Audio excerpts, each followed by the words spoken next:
Whoops. Oh, here he is. Hello Twitch chat and welcome to the set review of Kamigawa Neon Dynasty that we're going to be performing with Yellowhat. Gabriel Nassif joining me today just like the last time with Crimson Vow. Yeah. Alright, so as we talked already, you said you are not super excited about the setting, about the cyberpunk flavor of the set. You said that you're not very moved by those things, but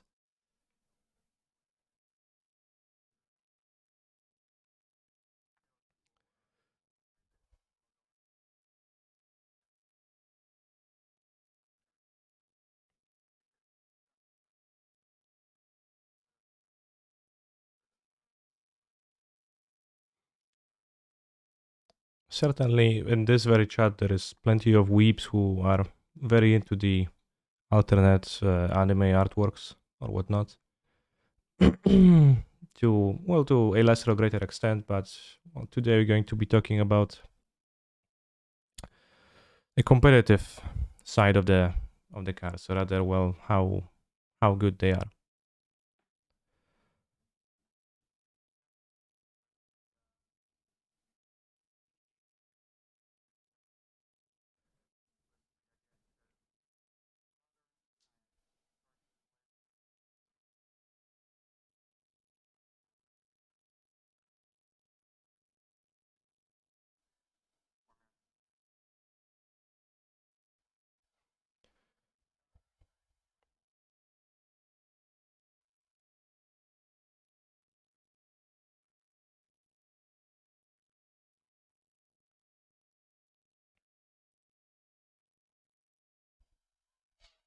Exactly. So Gabriel is our historic standard alchemy specialist on this during this set review. Well, I will consider myself mostly a modern one.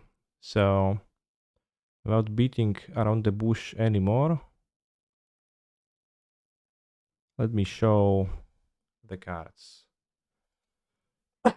The first one that we're gonna talk about is Lion Sash, 1 white artifact creature equipment cat.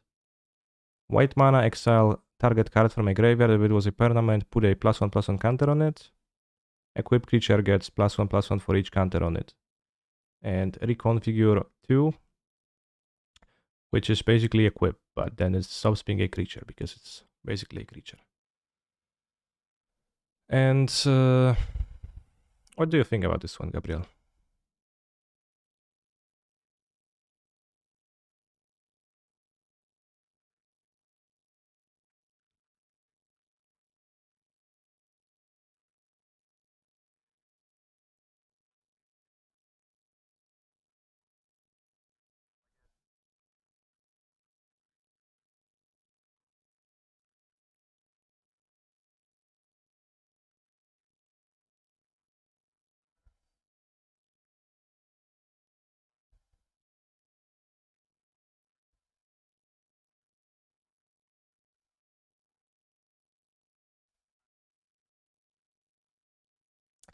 Yeah, I would say I'm very hyped about the Lion Sash because to me it seems extremely strong. Just for modern, as you said, and just because of the equipment type line, because of Stoneforge Mystic.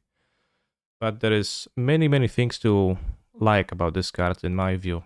First, it costs 2 mana, which means that it fits into your Lurus decks, which was obviously a huge plus from the start, from the get-go. Second, I believe, well, we can say the first time that Stoneforge Mystic will now be able to get something that's interaction rather than a threat, which like most of the other equipments are. And I think that does open like pretty. I think it does like power up Stoneforge Mystic pretty significantly. Well, maybe not significant. It does power up Stoneforge Mystic a little bit. but like it does kind of change things when the Stone Purge Mystic suddenly can grab stuff that actually stops your opponent in some way, rather than just presenting a threat like Caldra, or like in the past Pater School, the more Colossus Hammers in the Hammer deck, etc. etc. This Lion Sash can actually interact with your opponent if your opponent is graveyard dependent, which in modern many decks to some extent are. On top of that, looking at the card, as you mentioned, we get the Scavenging Ooze vibes because it's similar, and you think of the Scavenging Ooze, it like grew to like 5/5, 6/6, pretty big sometimes, but this card's ability, growing wise, it's so much better than the Ooze, right? It's in a format with fetch lands, it's going to be so much easier to actually grow it, to make it a 5/5, and then maybe keep growing if you have more spare mana to do stuff. So as you see, I'm pretty hyped about the Lion Sash, and it seems like a card that does probably end up being played in just one copy, but it gets played a lot.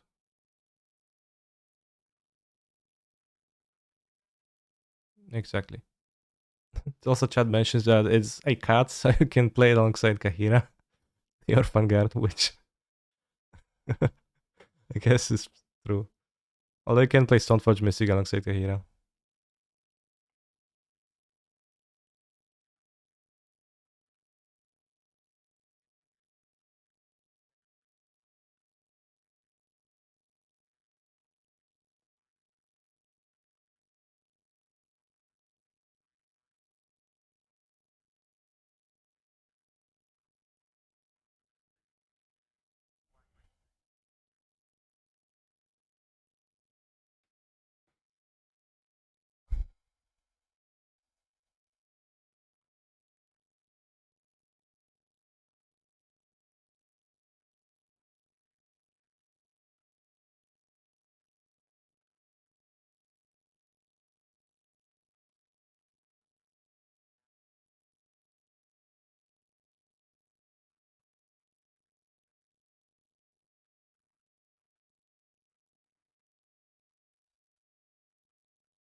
Well, just like the last time.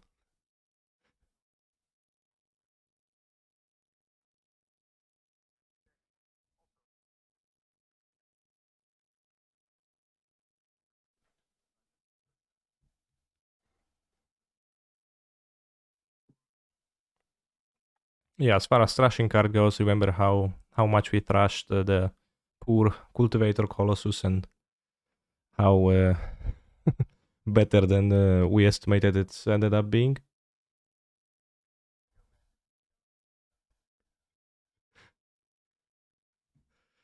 Yeah, so my rating for the Lion Sash is gonna be 4 Woke Kanekis. And I agree with you. It's a card that scales up much better into modern than it does in earlier formats. I would not be super hyped about it in other formats. There's also a thing that I actually don't know. Reconfigure is not equip, so rules wise, it probably works with Sigarda's Aid. You can probably attach it with Sigarda's Aid. Yeah, yeah. But it does not equip for free with Pure Steel Paladin. It does. Let me check that.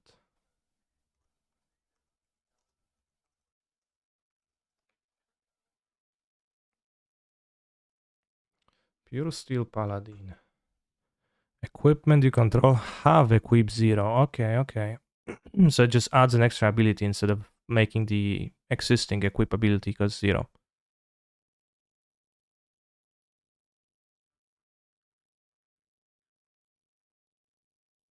Yeah, I just brought the paladin to read it. Well, that's good. That makes the card better.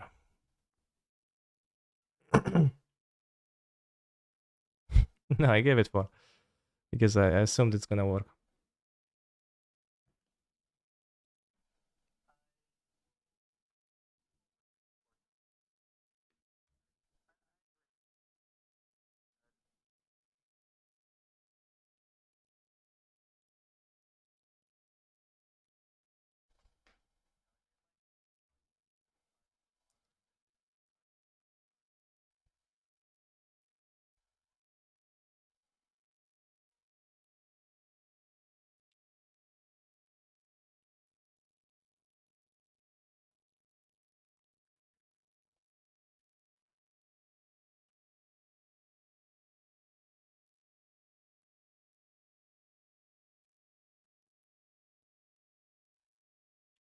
Yeah, 1 second.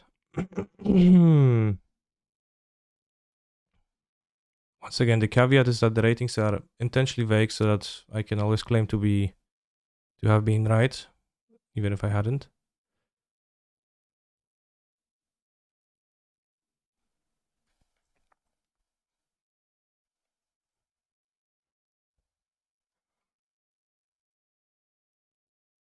But our ratings go as follow.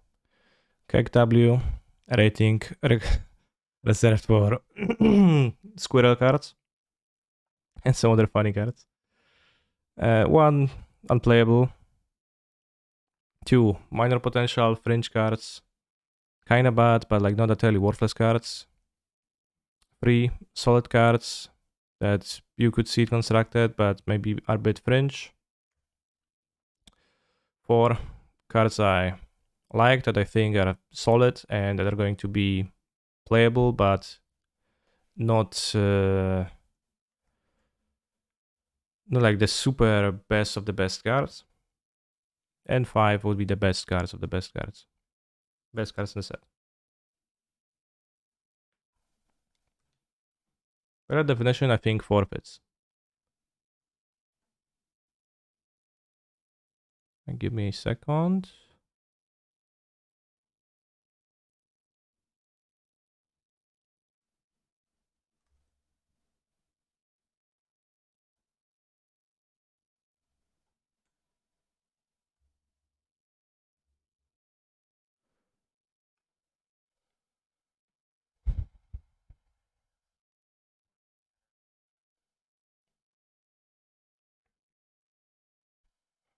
Yeah, average overall, but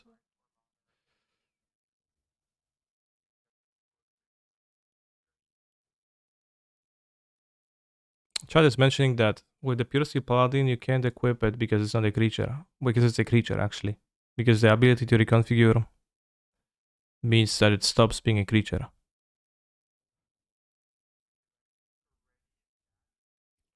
Yes, when it's already attached, then it's not a creature, so you can use the Equip Zero ability, but otherwise,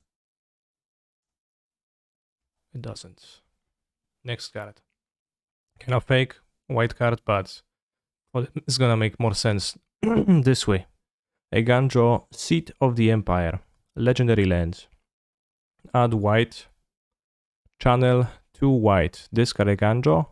It deals 4 damage to target attacking or blocking creature. This ability costs 1 less to activate for each legendary creature you control. So this is probably the most talked about, the most important cycle in this set of those legendary lands with the channel ability, with probably the biggest difference of like how powerful they can be in the older formats compared to the new ones. I don't know if that's true, but maybe to an extent. What do we have here, Gab?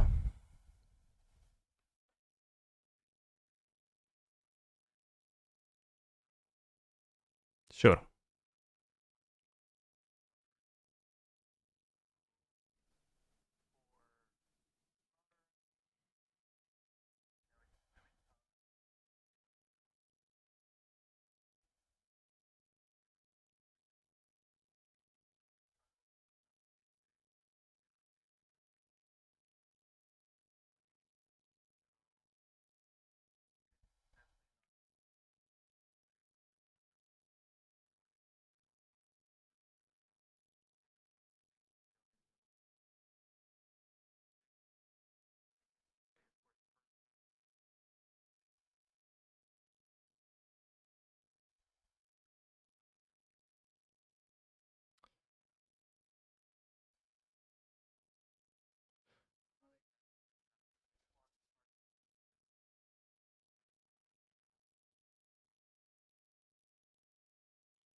Yeah. So let me comment on the freeness of the basics, yes, because I think that's like pretty good place to start, and uh, it's relevant for all of those lands. I agree with you. In general, I think that like maybe the, let's say, communities at large reaction to those, especially Boseju, but we're going to get to Boseju in the end later on in detail, was a little bit overblown as far as how free they are to include in index. It is definitely not free to play a non-basic basic because largely assuming we're talking about modern with fetchland mana bases, when you're playing a basic, you're playing it to because well, it's a basic and that's a large portion of what you want out of the card is because it is a basic. If it was not a basic land, you oftentimes wouldn't want it. So I would say that as a rule of thumb, like it would be really free in your modern deck if you are willing to play, let's say, 4 basics to begin with, right? So like the first Eganjons over the fourth planes that you'd have in your deck is probably fairly free. I don't know if you agree with that estimate or.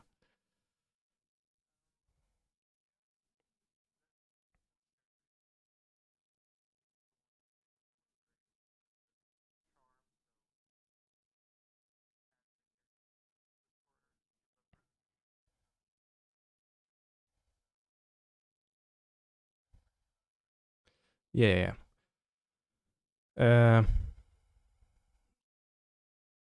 at the same time, we've seen 2 color decks in modern, both the red-black Lurus decks and blue-white control decks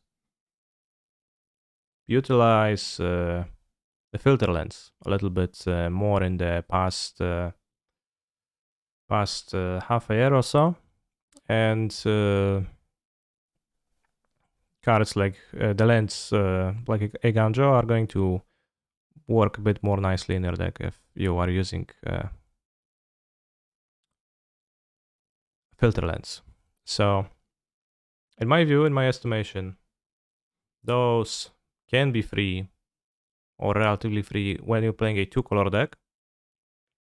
When you're like when you're willing to use filter lens, if your like mana base works with that, etc., or if you like have good enough mana requirements though to be able to play those, I think it would be hard pressed to see just free rolling those into 3 color mana bases in modern.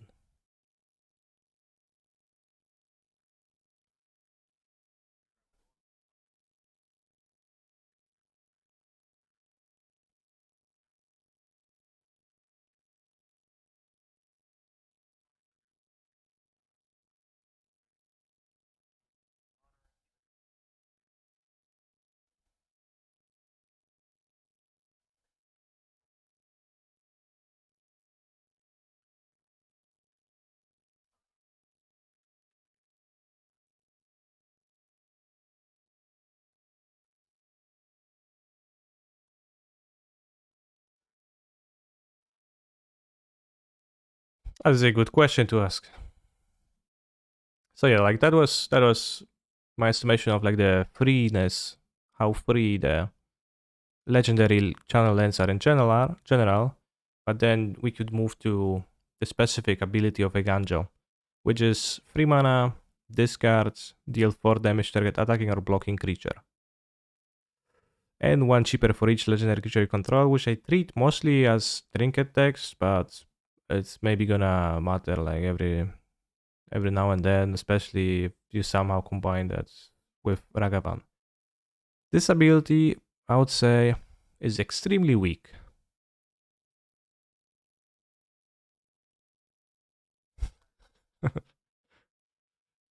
Yeah. So there is little reason to play Ganjo other than re-rolling it. And no, go on, continue.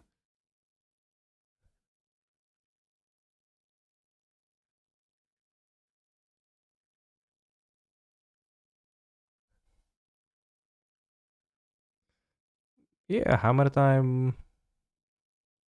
I mean, to be honest, I would expect Hammer Time to play a copy because it does seem free enough. At the same time, maybe not even that because I remember the old Kamigawa lands are still a thing, and like I remember that a Ganjo, the original one, was played in Hammer at some point, but actually got cut once the deck started splashing Thoughtseize because I think using the original Ganjo was seen as less common than losing to Blood Moon. Yeah, Ganjo Castle is pretty close to a blank ability. It's kind of a like it's hard for it to do anything. While Seed of the Empire is a weak spell, but it can still be a spell.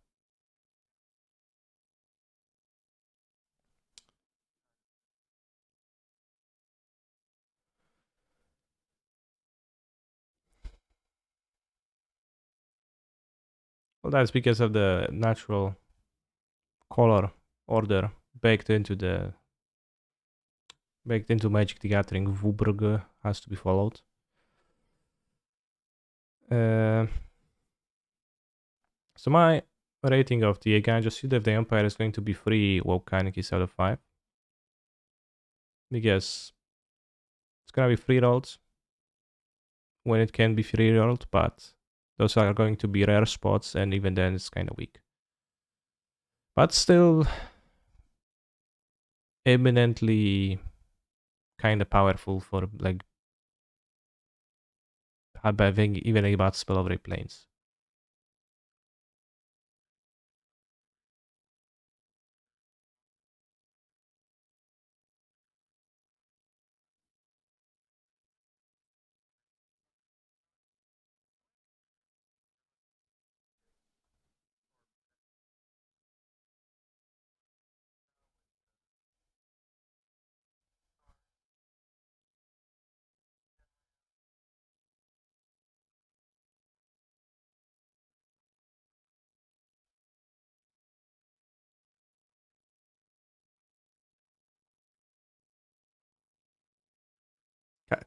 Castle is still a reason not to play again just because they don't have the typing to turn on the castles.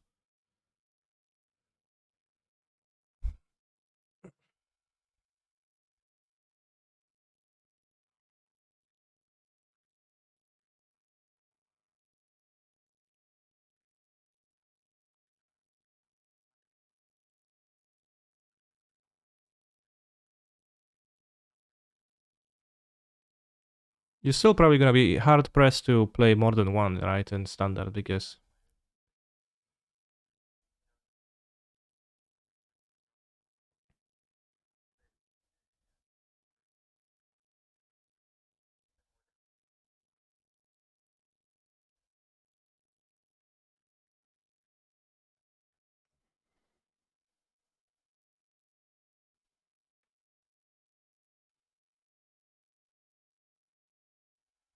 alright, in that case, moving on to the next card.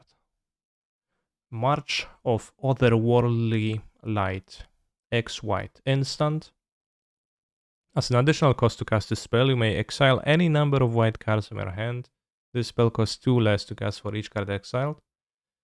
Exile target artifact, creature, or enchantment with mana value X or less. So, a question to you, Gabriel. Does this card replace Prismatic Ending in all decks that play Prismatic Ending?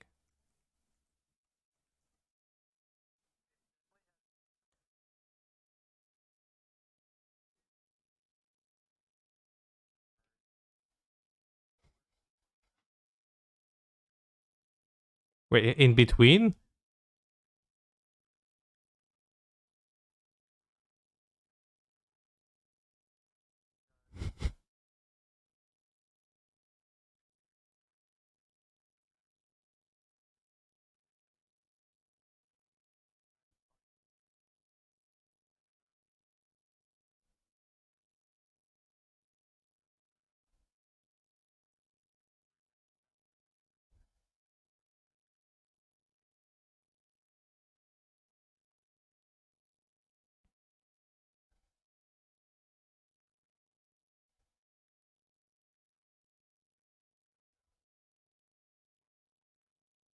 So you said you think you said March of Otherworldly Light is really good. Those were the words you used.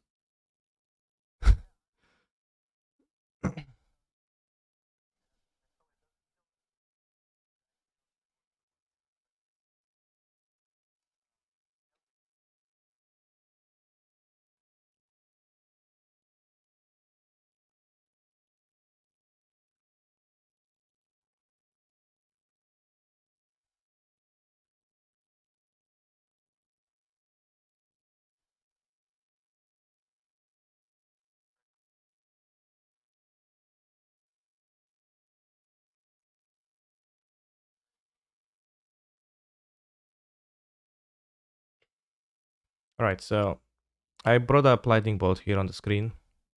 Now tell me, how much better is Lightning Bolt than this card? Yeah, which I think is kind of like what is happening there, and kind of, you know,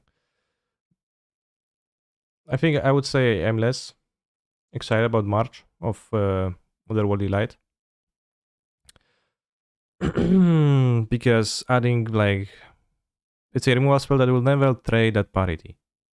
Like, yeah, it will never trade at parity. It will always trade down on mana. I don't think it's otherworldly to imagine playing a few copies though.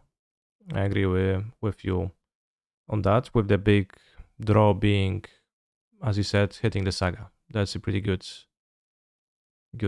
part of the card. But it's really inefficient. It's really not attractive to spend 2 mana to kill a 1-drop, and then it gets worse from that because you have to pay even more if you want to get something more expensive, right? It costs 3 mana to exile a Tarmogoyf, or imagine your opponent plays something that costs 3 mana, then it's even worse. Uh,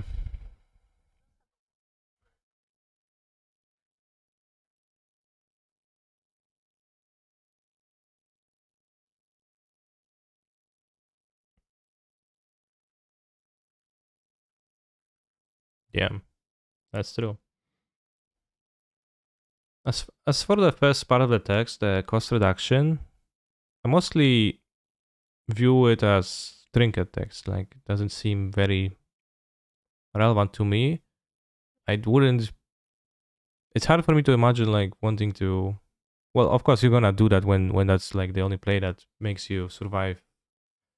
But it's hard for me to actively wanting to ever excel cards into it. Given my experience with the Solitude decks, Fury decks so far, the best time to pitch cards to those is never. Like, if you can avoid that, just don't do that. Just don't ever do that. And here, like, the pitching cost is, the pitching effect is weaker. Like, you get less of a benefit. You still have to pay white mana for a spell, and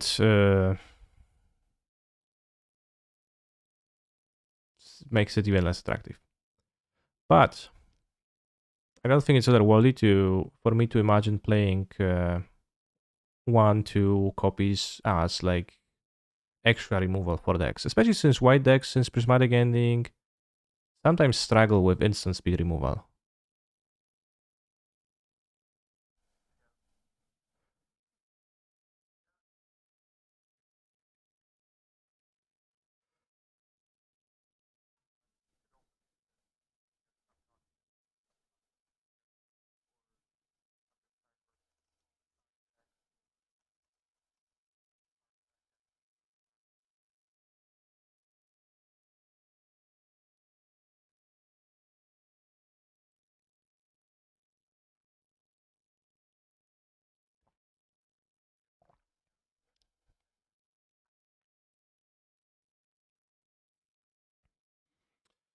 Yeah, I think blue-white. I think might appreciate the instant speed though,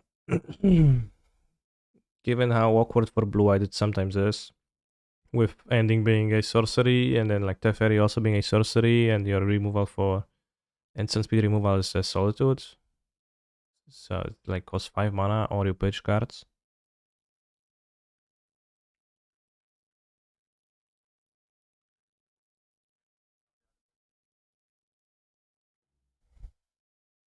I think you do. If for sure gets value from like instant speed, like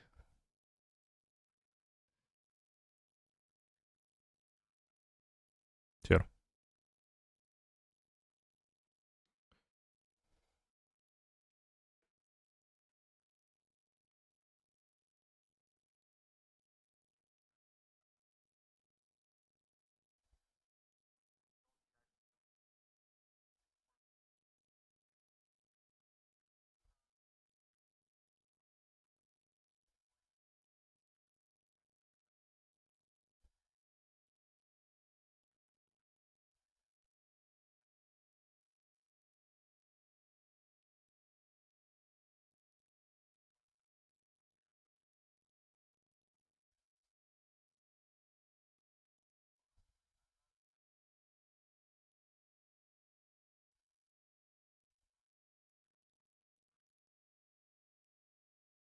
Yeah, and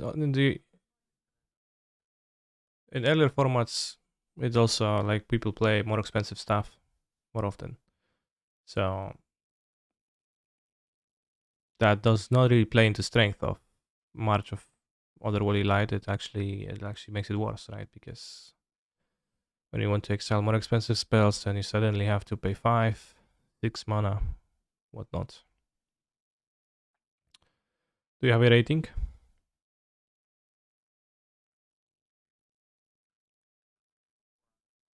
4 out of 5. Strong rating for March of Otherworldly Light. Gabriel really likes the card.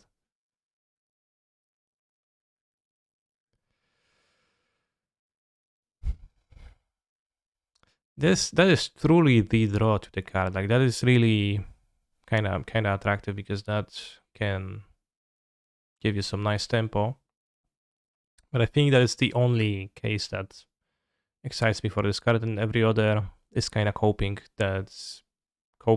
because then you like play this card, hoping that you'll finally get to exile someone's saga for 1 mana before it even gets the mana producing ability. For me, it's a 2 out of 5 though.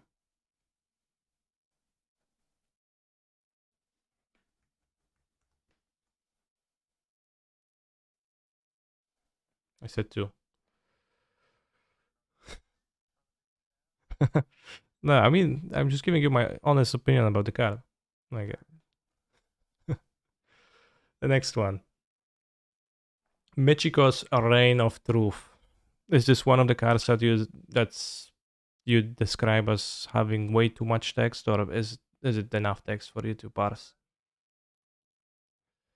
All right, it's a saga, and the saga's quirk in this set is that they flip into creatures and enchantment creatures to be exact. First, I want to ask you about the flavor of this because I don't feel like I quite get it. Those sagas reference some characters, typically from the old Kamigawa, which in world happened, I don't know, 2,000 years ago, something like that. Yet they act as creatures in game where clearly it's an enchantment creature and it's a portrait of Michiko, which seems to just exist on this fan. But how does this portrait of Michiko function like a creature and attack, block, and do stuff?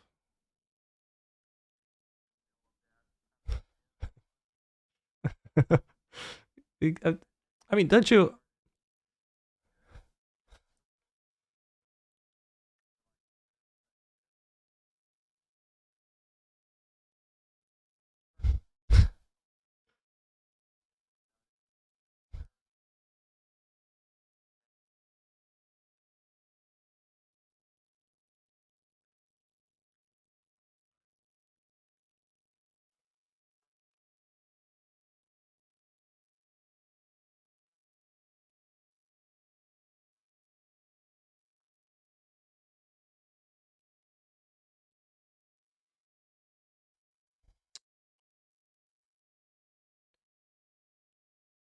Yes, I did. Well, I do think that Michiko's Reign of Truth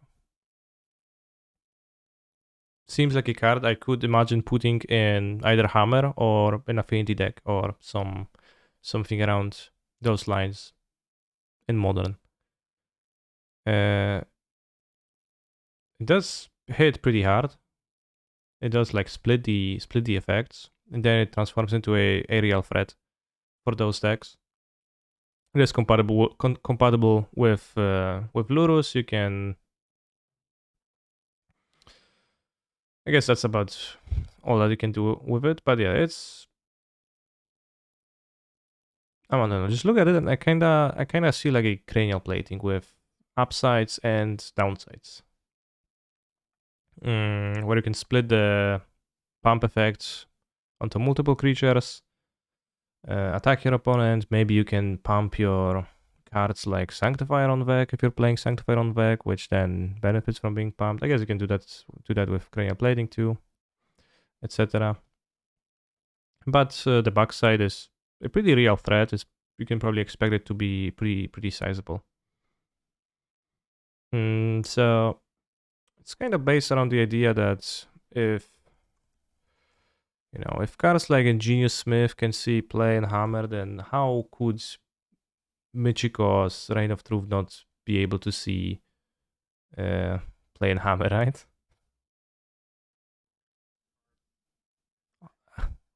Assuredly.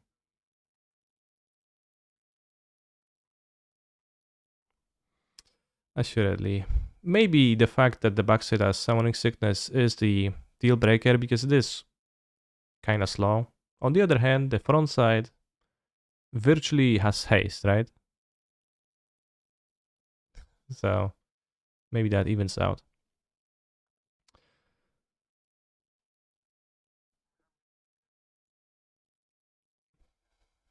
Two yellow hats.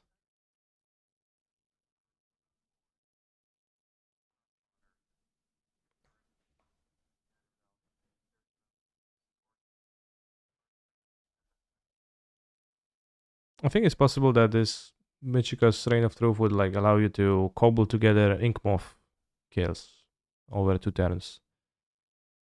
So that's also something I liked, but I think 2 out of 5 sounds solid, and well, maybe sounds not that solid, which is why it's 2 out of 5.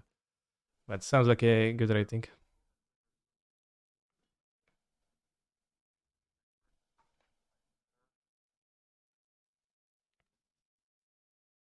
Yeah. Next card. Spirited Companion, 1 white enchantment creature, dog, ETB draw, 1/1. For modern,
Yeah, the place I would like the dog the most in is Enigmatic Incarnation, as you mentioned. It seems to. I'm not sure how those decks are exactly built because I've never paid super much attention to them. I think they're like most popular in Pioneer right now, right? But being both an enchantment, both a creature, you can both sack it and search for it, and like I don't know, chain into some other stuff. Seems like pretty good filler here with like 1/1 body, chump blocking, drawing a card, good stuff.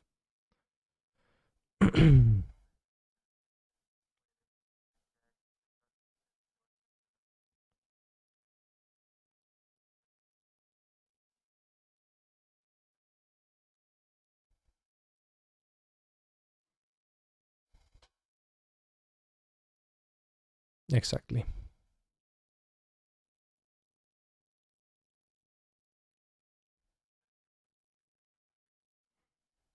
I'll give it a two Kanekis for its fringe application in some decks, and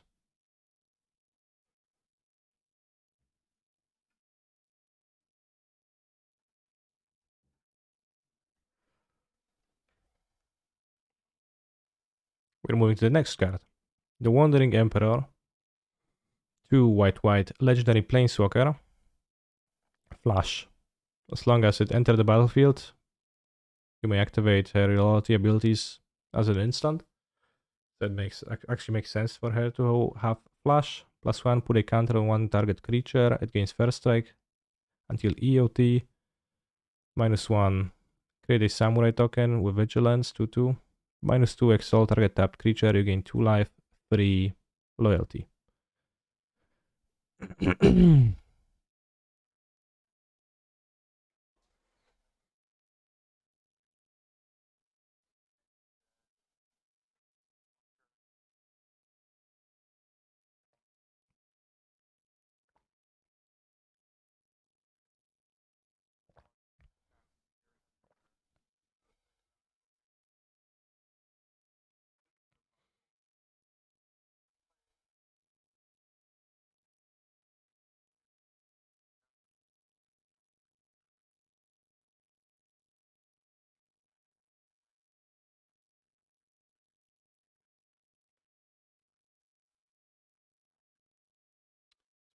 It's probably pretty fine in lower powered formats. The flash on a planeswalker making so that you effectively go EOT, activate, and tab activate to like get 2 activations straight up. Pretty nice.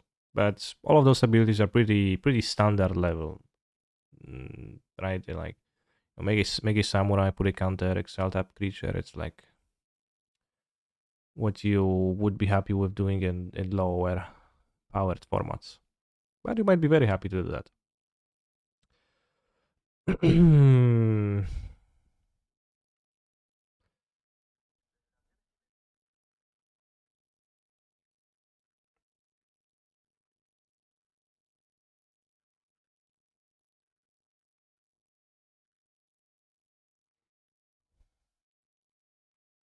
Yeah, with the caveat that for modern is basically irrelevant of the card for for newer formats. You give 3 out of 5. I would say I really like the artwork on this one, which yes makes me biased toward the card. So I'm also going to follow suit, give her 3 out of 5 because I'll trust your judgment.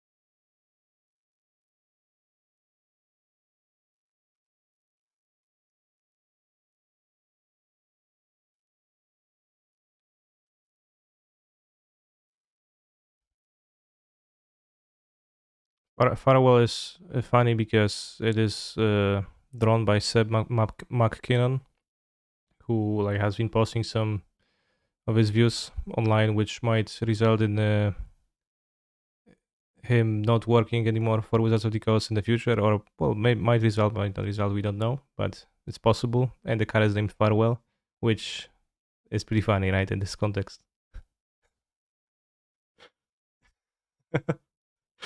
But I agree with you. Hotshot mechanic,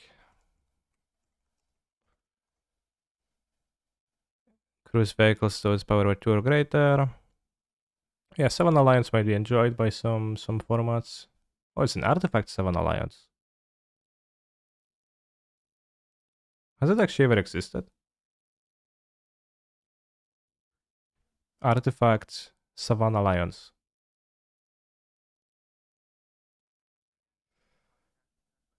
Yeah. Yeah. And what was the last card you mentioned as a honorable mention? All right. And with that, we're moving to the blue cards. And first, we're going to talk about a blue card that's not actually a blue card because lands are colorless. Otawara, Soaring City, legendary land, add blue, channel, 4 mana, discard, return target artifact, creature, enchantment, or planeswalker.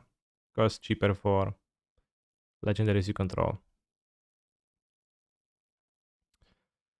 So everything that we said about this cycle of lands still applies to Otawara to the same extent, albeit it's probably easier for decks in Modern to play a bunch of islands than it is to play a bunch of planes, which makes it probably easier to sneak into a mana base.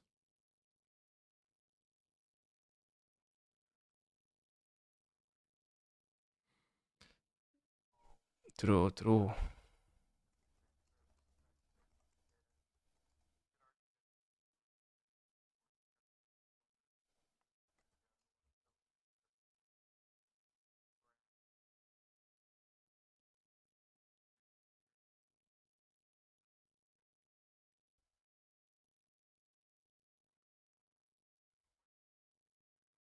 Yeah, I was about to ask you the same thing, but I think the effect is pretty nice in that it has a one very specific use that makes it relevant.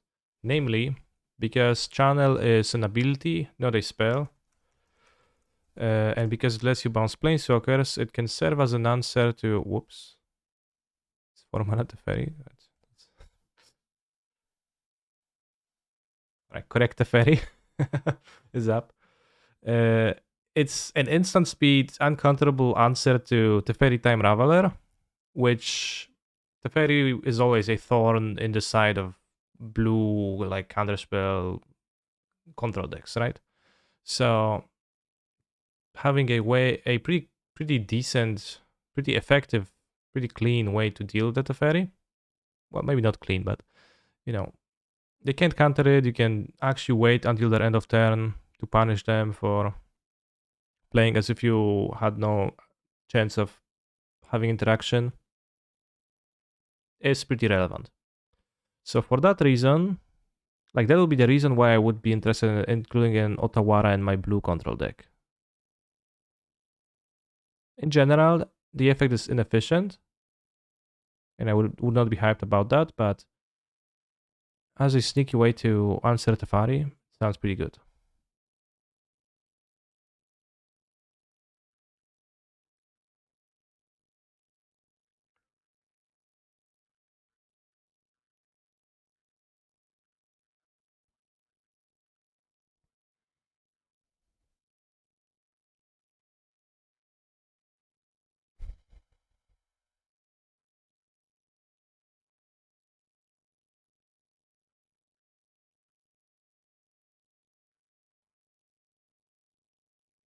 Well, I'm not arguing that it's a strong effect, but I'm arguing that it has this very specific use case that is probably gonna come up for your blue control deck, and you're going to be happy you can do that.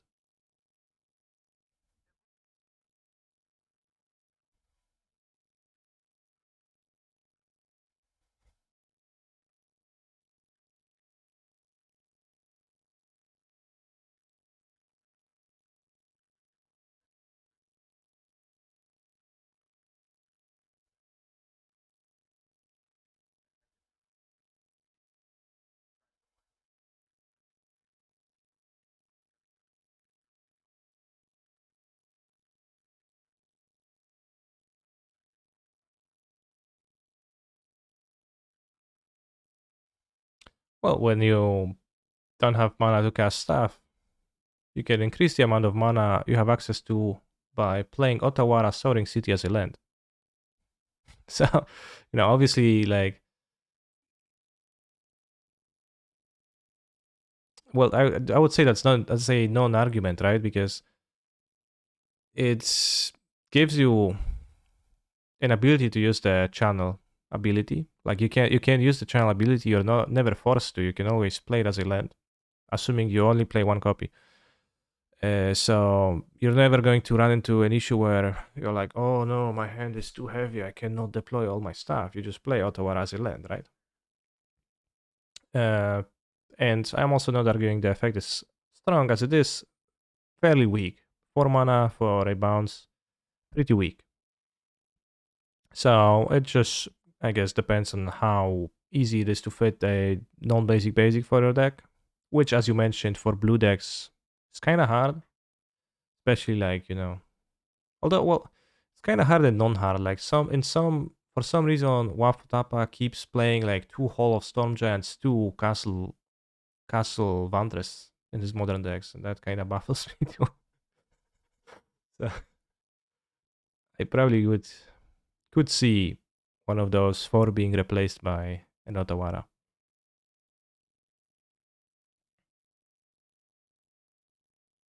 I see you're not convinced. I see you're a hater.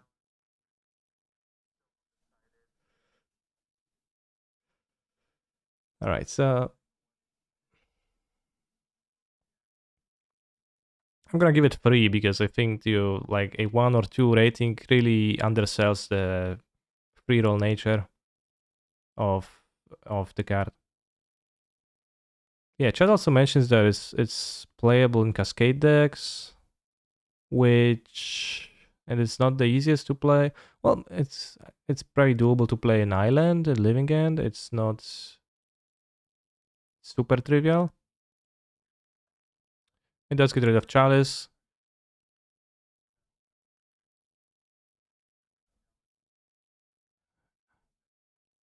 Yeah, Chalice and any other graveyard hate card or any hate card you could encounter, right?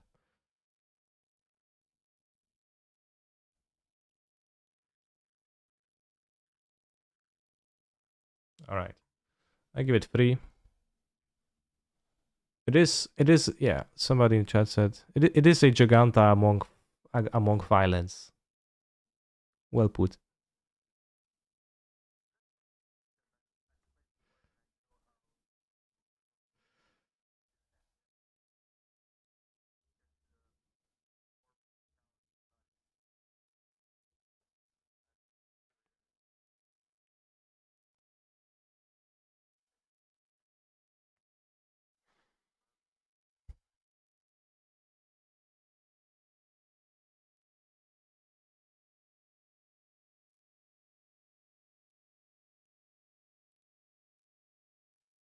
Mindlink, mech, 3 mana, artifact, vehicle, flying. When becomes crewed for the first time each turn until end of turn, it becomes a copy of target non-legendary creature that crewed it this turn, except the for free, the vehicle, and has flying. Yeah, let's go one for free.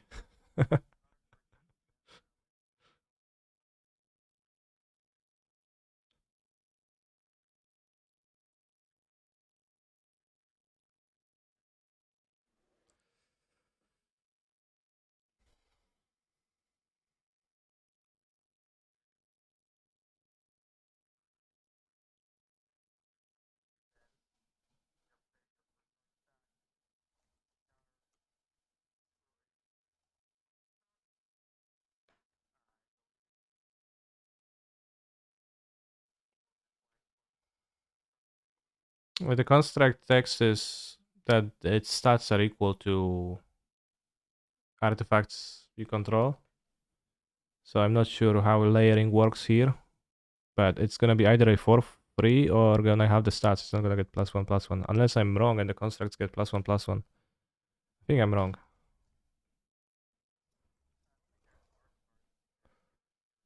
Zeros get +1/+1. You were right. Damn.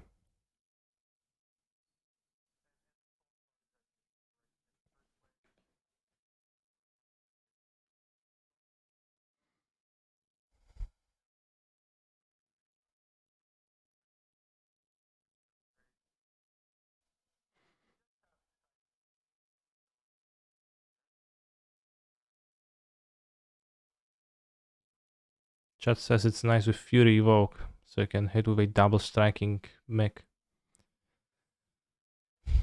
Well, it is also a 3 mana threat card that also, like, it's not even a threat on its own. It's a vehicle, so you need other cards to turn it on. So not a very desirable class of a card in modern, I would say.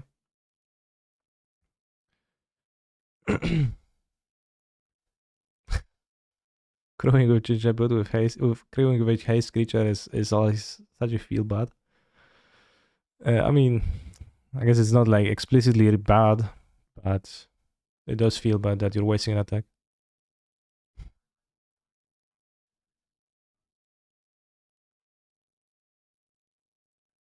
Non-legendary creature.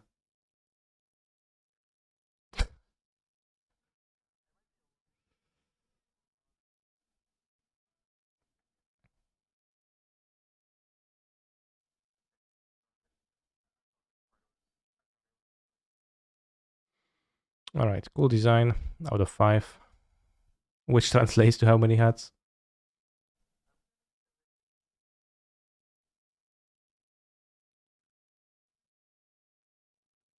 3. All right, I think for modern it's 1. For historic, since I don't play historic, I can tell. So I'll give it a 1 for modern, and I don't know about historic.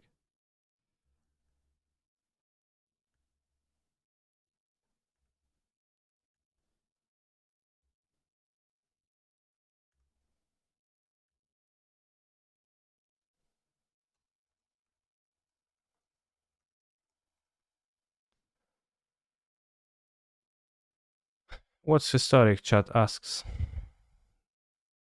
Good question.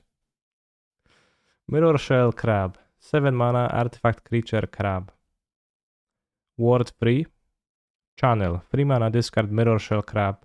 Counter target spell or ability unless its controller pays 3 mana, 5/7.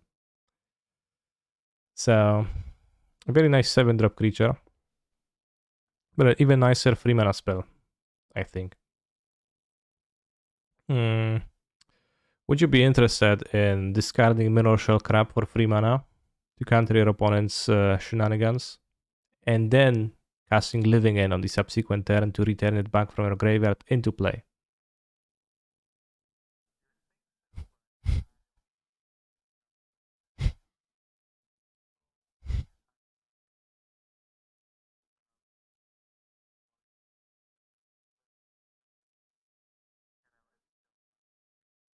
Wait, Krokis was hyping it up? That would have to be in what? Real, in like standard historic? Alright.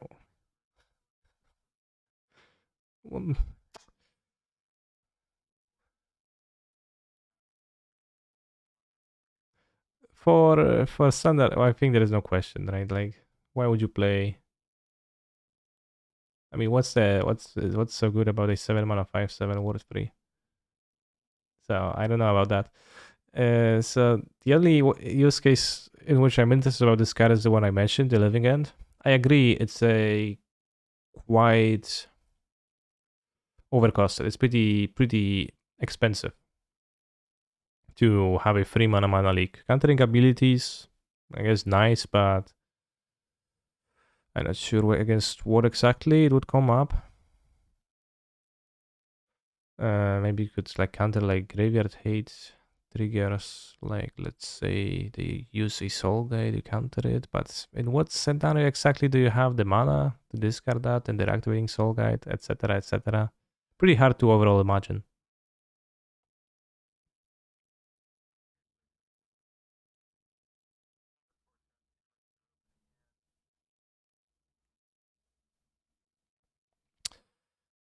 So what would be your rating? Would it be a 1? I think I'll agree with you on this one. It's way too inefficient in the end, even though it's interesting to think about. I think it's like, well, if it obviously would cost 2 mana, then it would be insanely broken in Living End. I mean, maybe not insanely broken. It would be really good in Living End to have a 2 mana league on a creature. Yeah. Yeah. What it would be like a 2 mana unless they pay 1 a force spike. I don't know. That would be like what if, and we are here to discuss the cards as printed. So this receives ones, but kinda cool. Kinda interesting.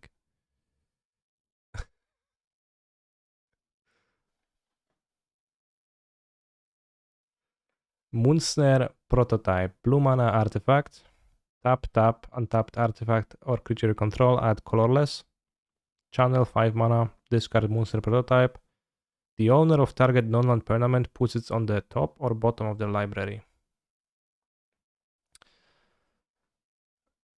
Moonsnare Prototype looks pretty base to me. It's more Springleaf Drum, and it's seems to me like an interesting way to try to cast FOT monitors in Modern. Again, which is not always that easy to do. Often it's easier said than done, but I think it's quite powerful to do.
Exactly. A food token.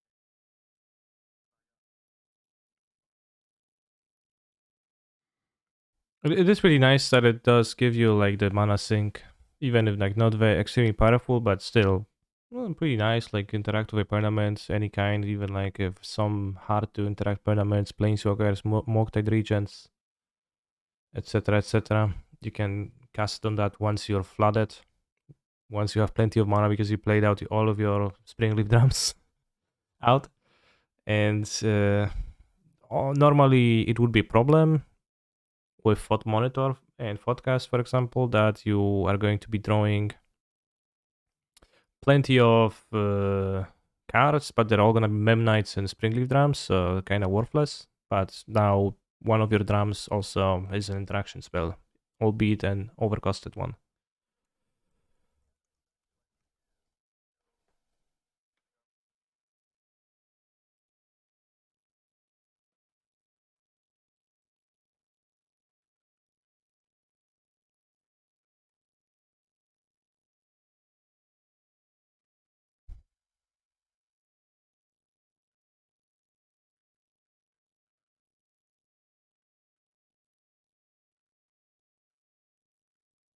Yeah, I pulled Thopter Foundry, which I think also works potentially nicely with the prototype. Thopter Foundry with Sword of the Meek. It's a very mana hungry combo. I play it occasionally in Modern, and I always feel a little bit bad about how much mana does it cost to assemble that combo, and then like it still asks you mana to actually get paid off to make the Thopters. Having a ramp like Moonsnare prototype, especially like since Thopter Foundry is sort of the meager artifacts that you can tap for free, it doesn't cost you anything to tap them. It's a pretty nice way to get more mana. It's also a way to ramp up to Ursa, Lord High Artificer in those decks, so it's definitely worth checking out in those.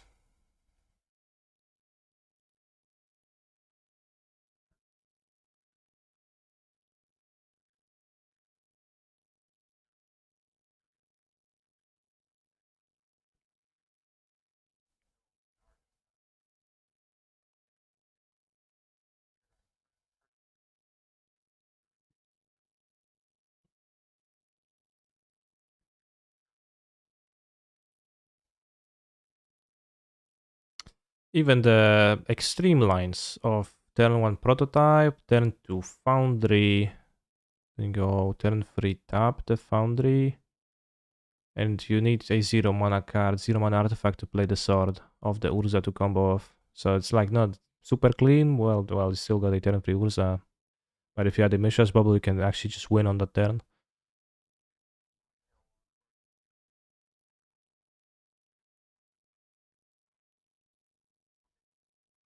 Mm-hmm. Certainly presents you some like deck building constraints. It's like not quite Springleaf Drum, kinda like probably works as the opposite of Springleaf Drum in like deck building wise, because you, instead of being able to convert colorless lands into colorful mana, you need to like pay a lot of attention to your mana base to be able to produce blue mana early. But it's interesting to me, and after that I'm going to give it a 3 out of 5. I think something will come out of this card.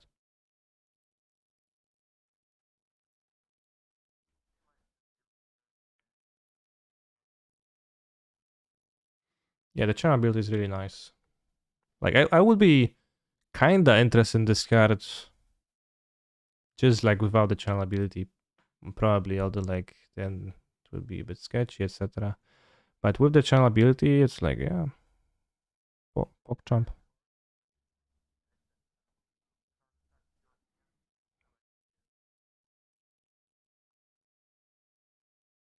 Paradoxical outcome. Teferi. Or paradoxical outcome. Or I don't know if there's anything else. Yeah, you said the card that's already played, right? So outcome doesn't.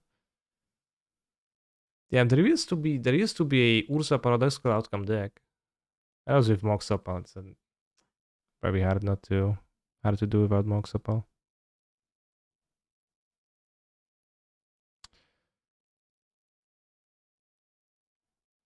Overall, it's quite bog. The reality chip. 1 blue. Legendary artifact creature equipment jellyfish. You may look at the top card of your deck at any time. When it's attached, you may play attached to a creature, you may play lands and cast spells from the top of your deck. Reconfigure for 3 mana. 0-4. Any thoughts?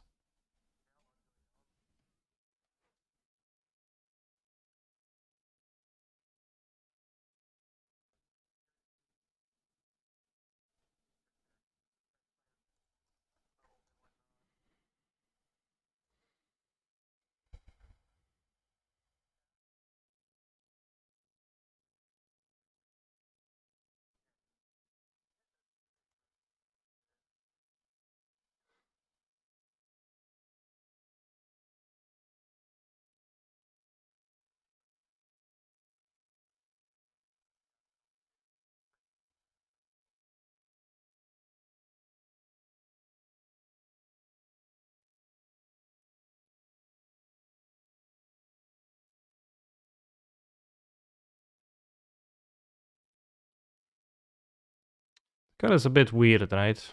Because how I have a little bit of a hard time of evaluating how strong it is to just be able to look at the top card of your deck at any time with like in a deck that plays fetchlands, for example. Like if that's how relevant is it throughout the game? Probably not hyper relevant, a little bit. What interests me about the reality chip is that it's a legendary blue card that you can play with Lurus, also an artifact. So like the typings, I just listed all of them. Uh, yeah, Monk's Amber maybe Underworld Breach combo decks in Modern as medium as they are.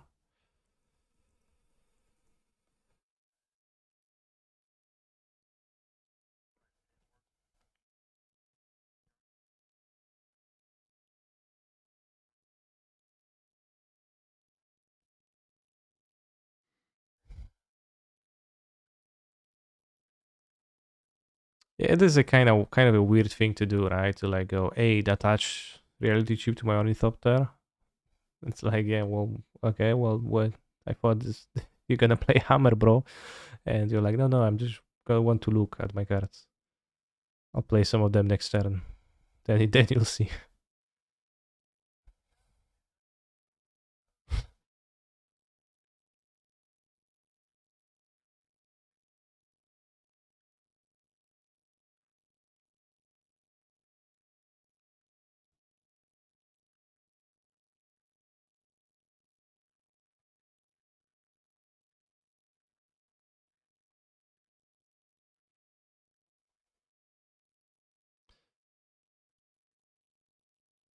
Yeah,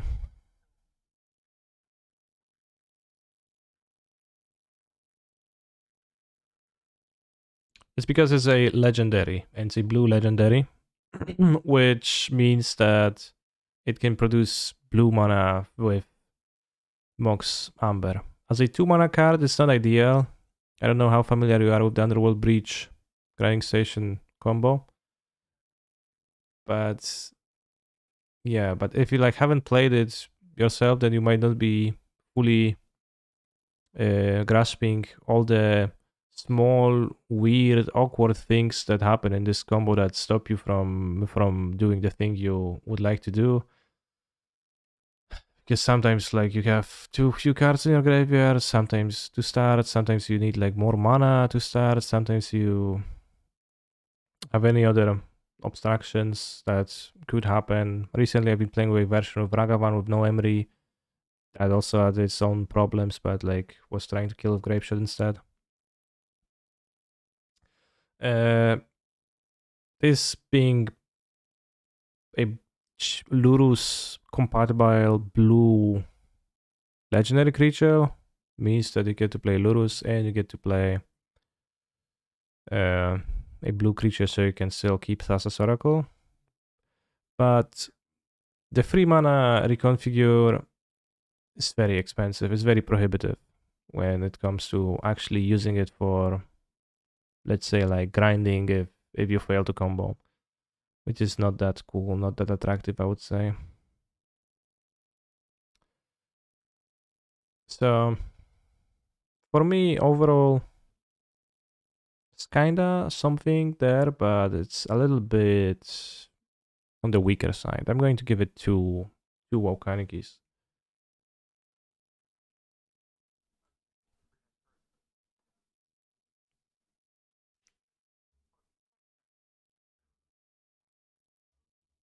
Yeah, probably.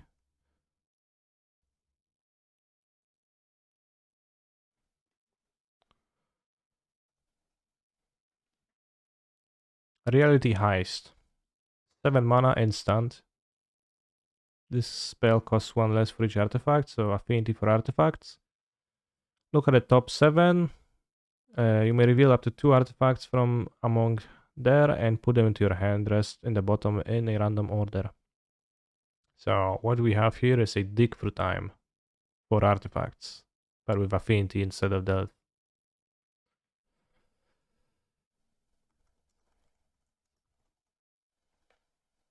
Dig through time, a powerful effect. That's not quite it.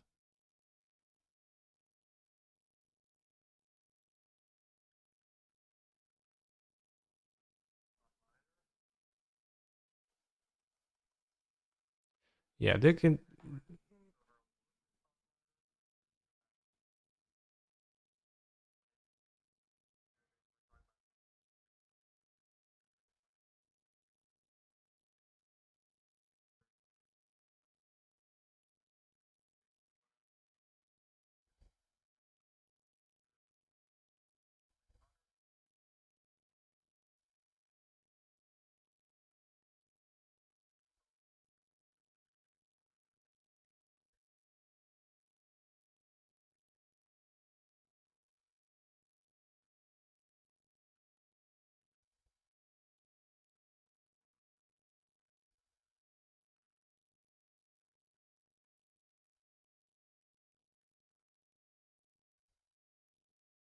Yeah, I agree with Heist losing to Monitor if we're talking about a deck that's slanted aggressively. That's like wants to like deploy permanents and attack opponents with them and do stuff.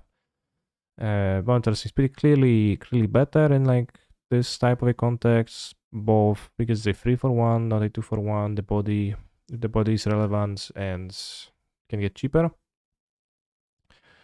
What Heist could be doing better than Thought Monitor is fuel some kind of combo decks, artifact combo decks, if you have decks that are reliant on artifacts, as you have said. So I think maybe Reality Heist finding Thopter Foundry could be a thing, although that sounds probably a stretch with, cards like Urza not being an artifact, etc.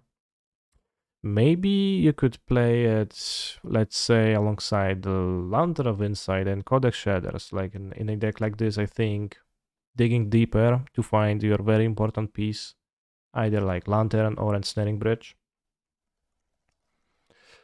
is going to be more important than, just drawing two. I'm not saying it's a slam dunk card to include in a strategy like this, but I think in those type of a strategy, it could be more interesting. If KCI were to be legal, I think maybe Reality Heist could be used to find it, but unfortunately, that's not the reality we live in.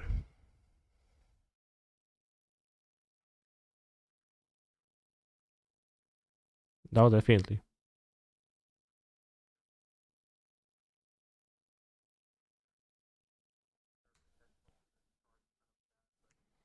I'll agree with you.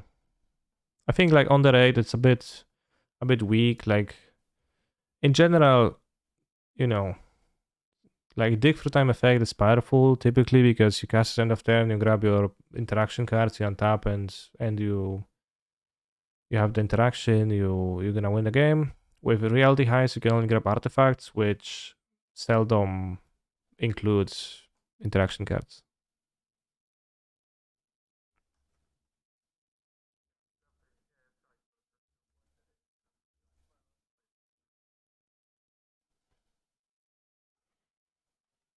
Spell Pierce, a nice reprint for standard. Alchemy,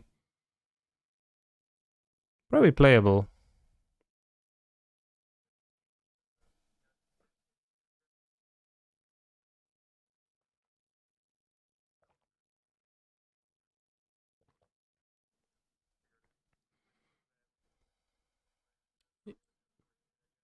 Yeah, even in like control decks, probably in standard. Yeah, I don't know.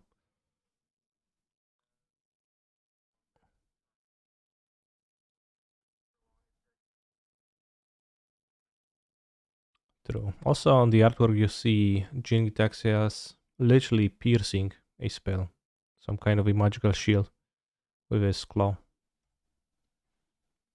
Tameshi, Reality Architect. 2 blue, legendary creature, Moonfolk Wizard. Whenever one or more non-creature permanents are returned to hand, draw a card. Triggers only once per turn. XY, return a land you control. Return target artifact or enchantment card with mana value X or less from your graveyard to the battlefield. Activate only as a sorcery. So a lot of words. Tameshi.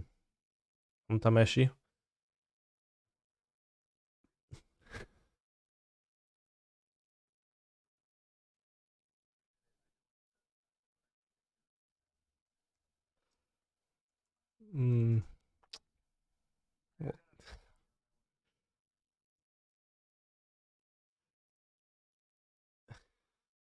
Yeah, it is a slow and clunky effect for the most part.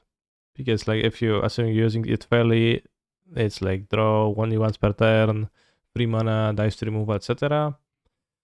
I think there might be some interesting hidden stuff to do with Lotus Bloom, Black Lotus, Lion's Eye Diamond type stuff, because you're still bottlenecked on the amount of lands. You can bounce back to your hand, but that could let you produce some significant amounts of mana. What do you do with that mana? I don't know, but maybe you can find something interesting. Maybe someone can find something interesting to do with that in the future. Me personally, I don't have an idea on what that would be, but as you have probably noticed by now, I like to be open-minded when approaching the new cards, and even if I don't know what's the clear use for them now, I would like to mention that there might be use for them in the future because they like hit some criteria that I think is interesting.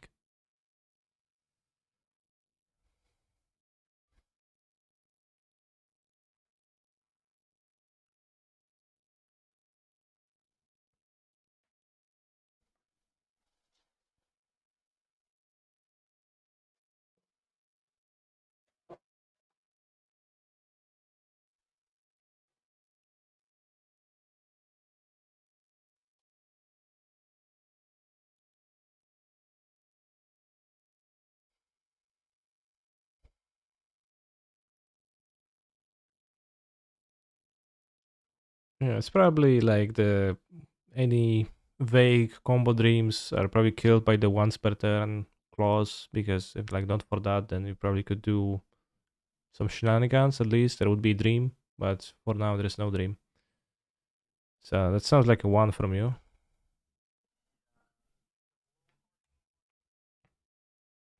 So to show that it's a bit harsh, I'll give it two. So it averages as 1 point half. Makes perfect sense this way, right?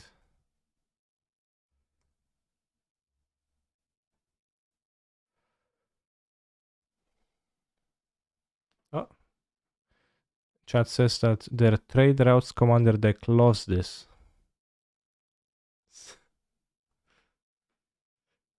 Tesseract Betrayer of Flesh. Okay, I will not be reading this card out, so let's just say what you think about Tesseract Cap.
It's not groundbreaking. Yeah.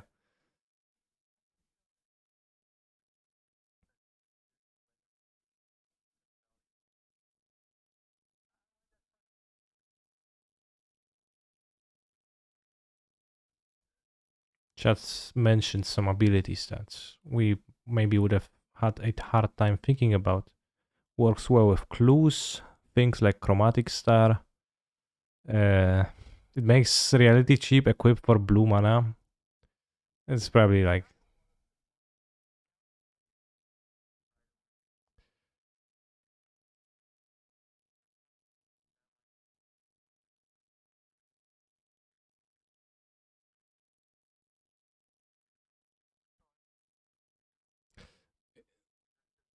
it also lets your signet stop for 2 mana. But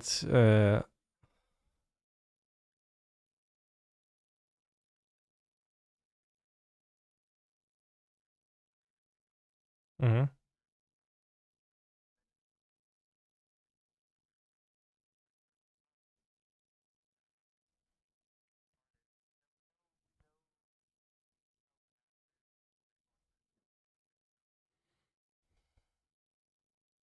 Yeah. You can use Thopter Foundry. No, clues are artifacts. Nico Aris makes enchantments. Like nobody, I know nobody actually does. Like nobody actually makes the tokens with Nico Aris because nobody plays Nico Aris. So it's kind of a moot point. But I agree on Tezzeret in the sense that it seems to me like most of the power is tied to the passive. Uh, it is pretty somewhat cool that you can play Tezzeret, still activate Thopter Foundry on your turn, and then once again on your opponent's turn, for example. That also could come up. So be on the lookout for those synergies that would let you abuse the ability. But in general, given the state of 4 mana cards and planeswalkers in general in modern since Unholy Heat got printed, it's pretty hard. It's pretty rough out there for a Tezzeret.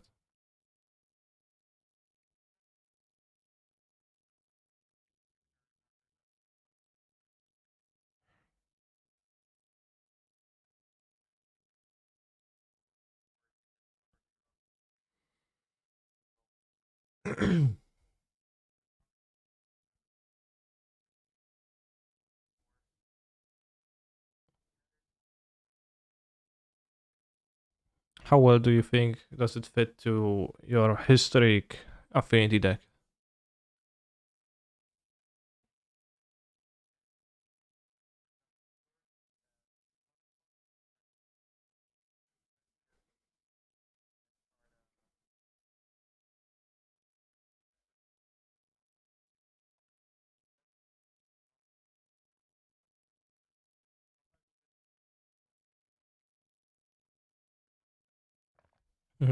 Karan does that. Great creator.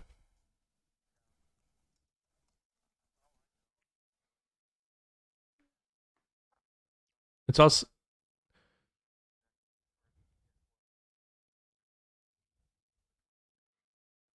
also not until the end of turn. Also, Chad mentions Green Monolith question mark, which is a legacy synergy, but that I believe would be infinite mana, colorless mana. Because you tap for 3, then you untap for 2, and then you keep going. Which, oh, maybe. Oh, first time. Wow. Yeah, well, debated. One time infinite mana. All right, so yeah, for modern probably like would be 2 overall because of how bad like 4 mana planeswalkers are there. Even though it's kind of cool, like with regards to historic, I'll give it 3.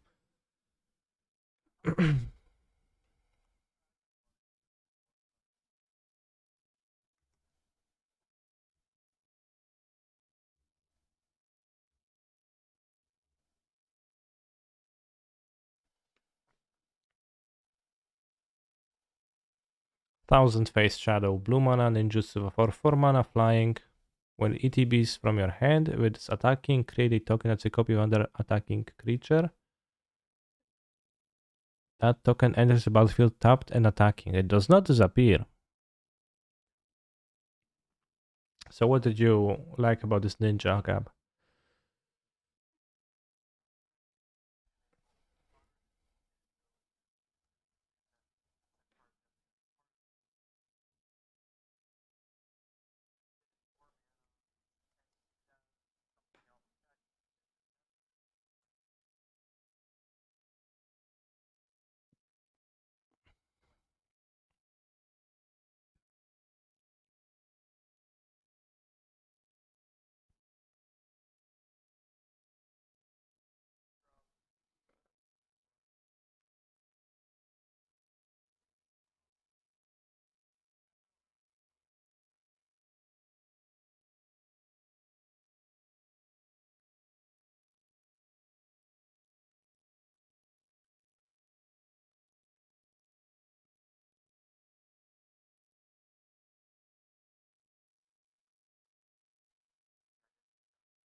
Yeah. For modern it's a blank, I think. For some other formats, a flying man might suffice to be. There is context for flying man to be pretty nice.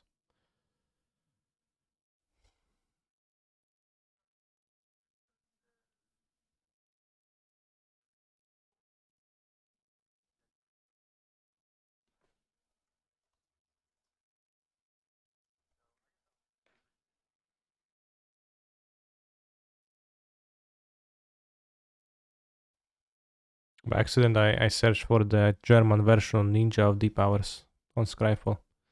So it shows a German one.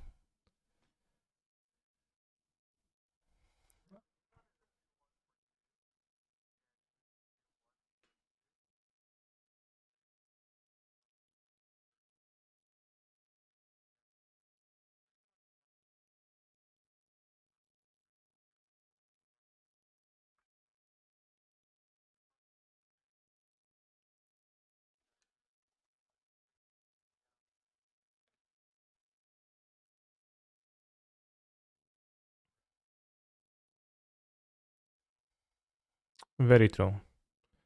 For modern, I'll give it one woke canister. I gave Tesla the benefit of doubt, but it's because it was cool, and this one, maybe for some people, it's cool too.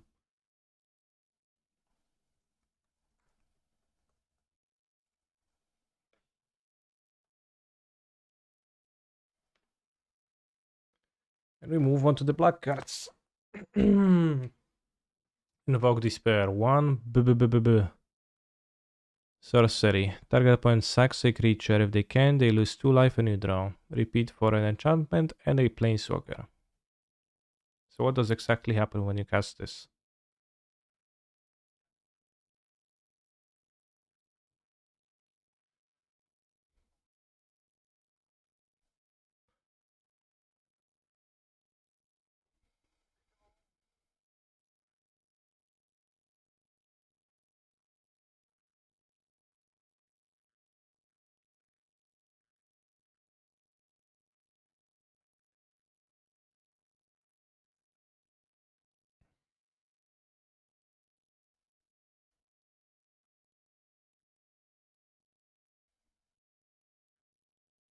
Oh, they lose 2 life.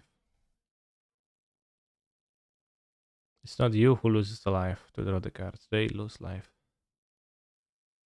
Yeah, it looks like a standard card. Maybe pretty okay in standard in some scenarios.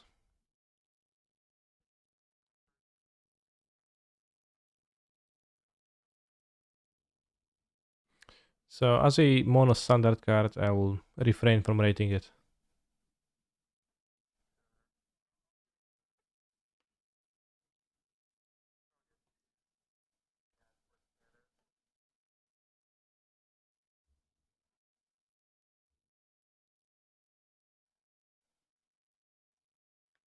Much of Wretched Sorrow. X Black Instant. The March cost reducing ability. X damage target creature or planeswalker and gain X life.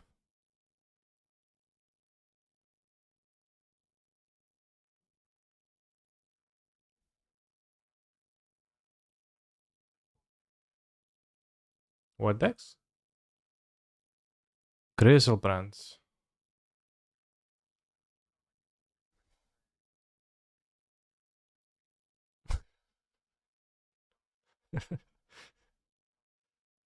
Yeah, sounds like it's stretch.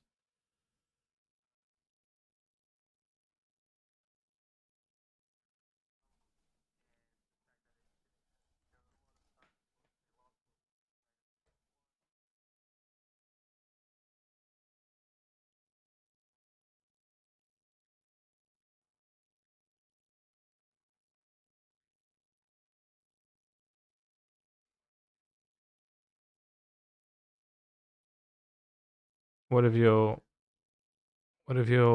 reanimate Grizzlebrand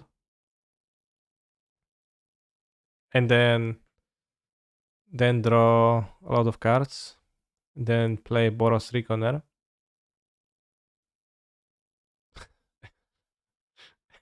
and you excel a lot of black cards to deal damage to your Boros Reconner. That's about the reaction I expected.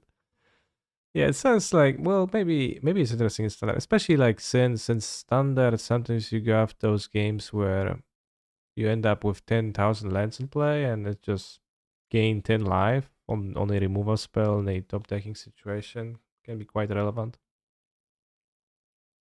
Even if,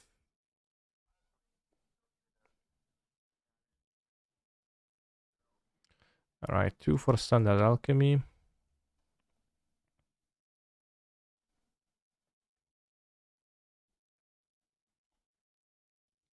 Mukotai Soul Reaper.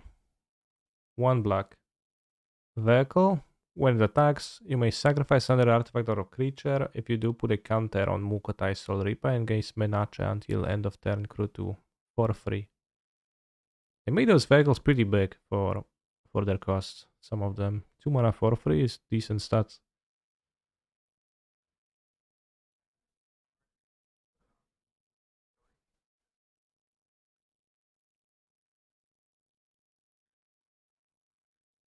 Mm-hmm.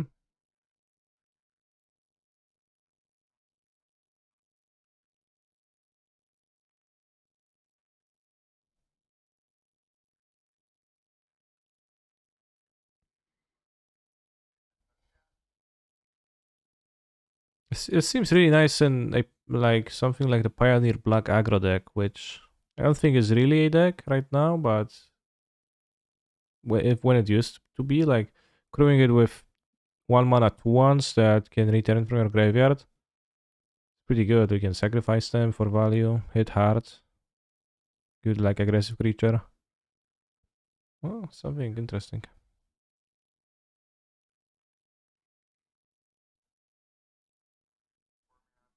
Oh,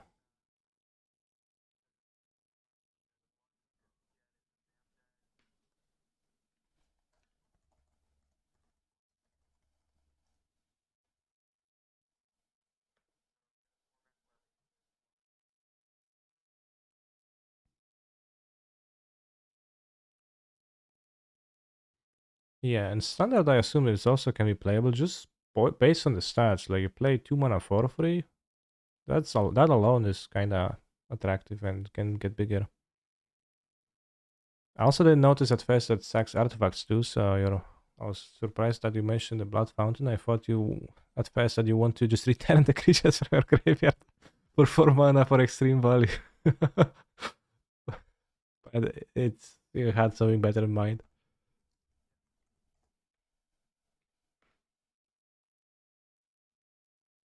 Yeah.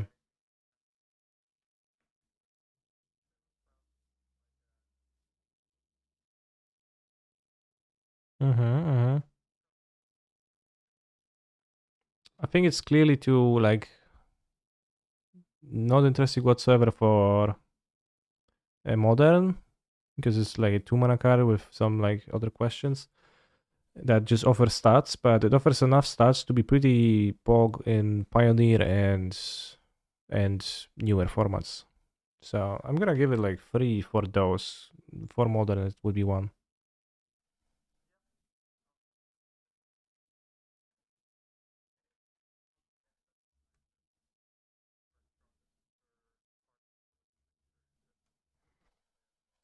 Yeah, nice Tarmogoyf.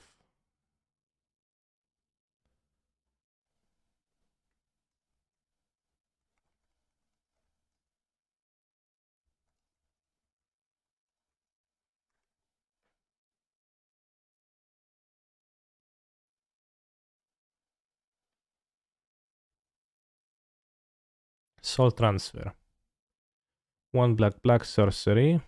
Choose one or both if you control an artifact and an enchantment. First, exile target creature or planeswalker.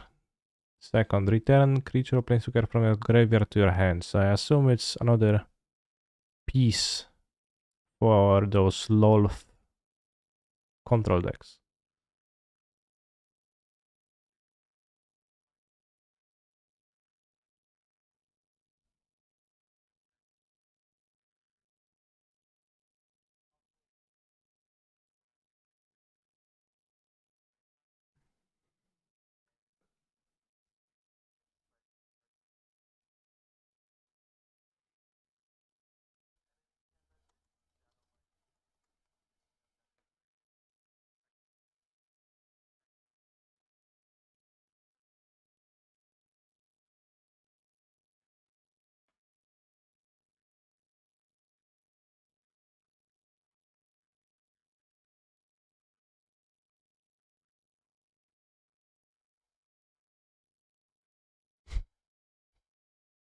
It also helps if they're playing Soul Transfer.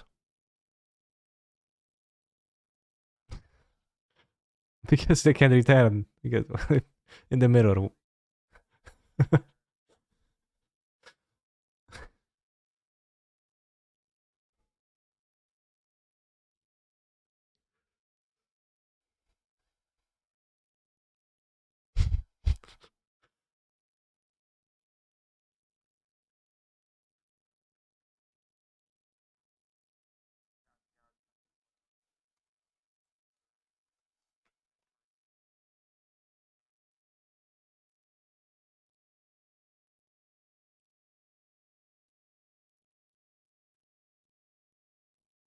How good is Faceless Haven nerfed Faceless Haven in Historic? Not Historic, in Alchemy.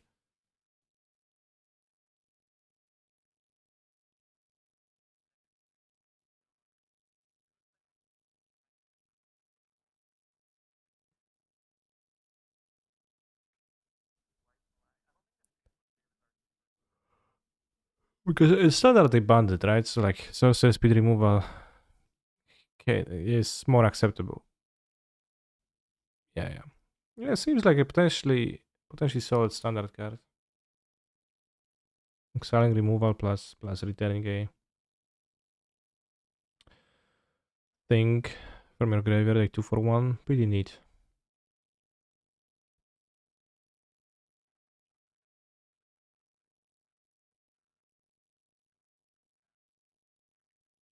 I don't know. What's a 5 hat standard card?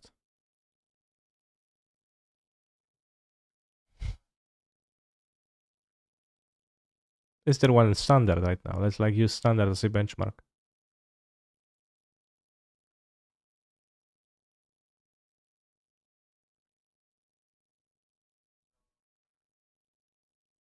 Chariot.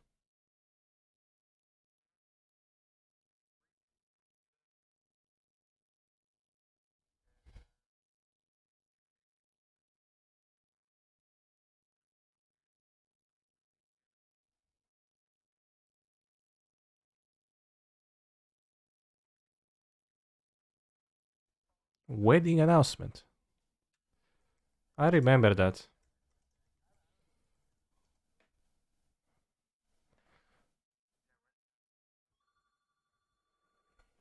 I have to answer the door.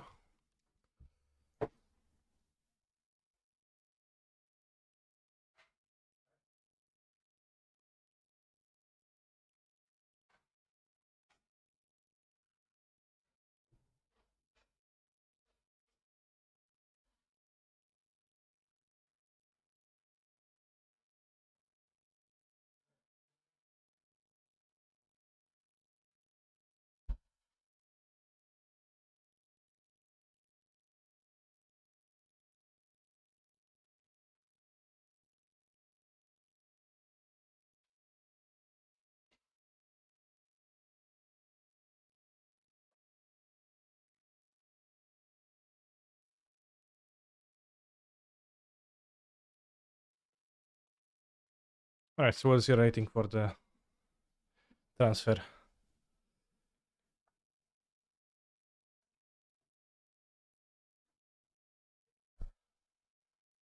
Alright, 2 hats.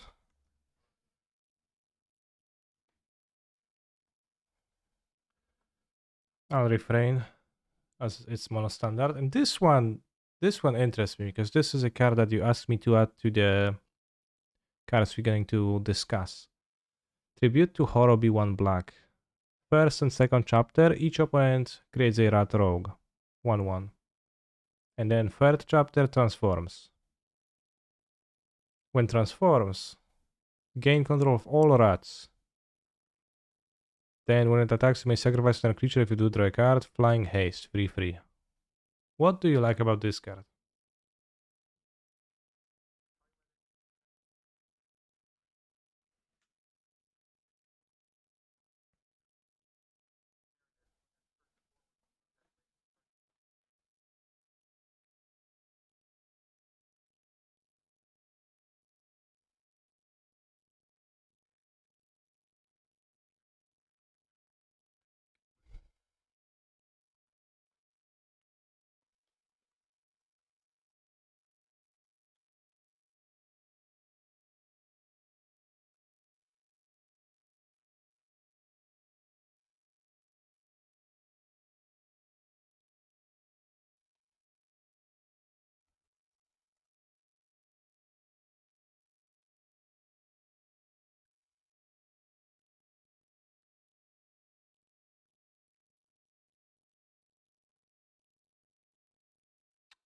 I think it might serve as a good answer to if someone makes a lot of pack rat tokens, then you get to steal them with the trigger.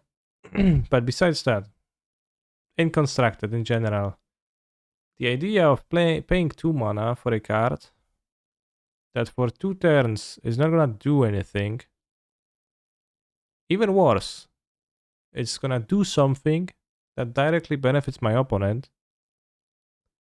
Seems wild to me. Chat says that they think it could see play in Pioneer. Alright, so like, what, in the mono black aggro shell? That makes you unable to, like, you can't give your opponent 1/1 tokens and also play Blood Soaked champion in your deck, right? Like, so that probably needs to go in a different direction than to function.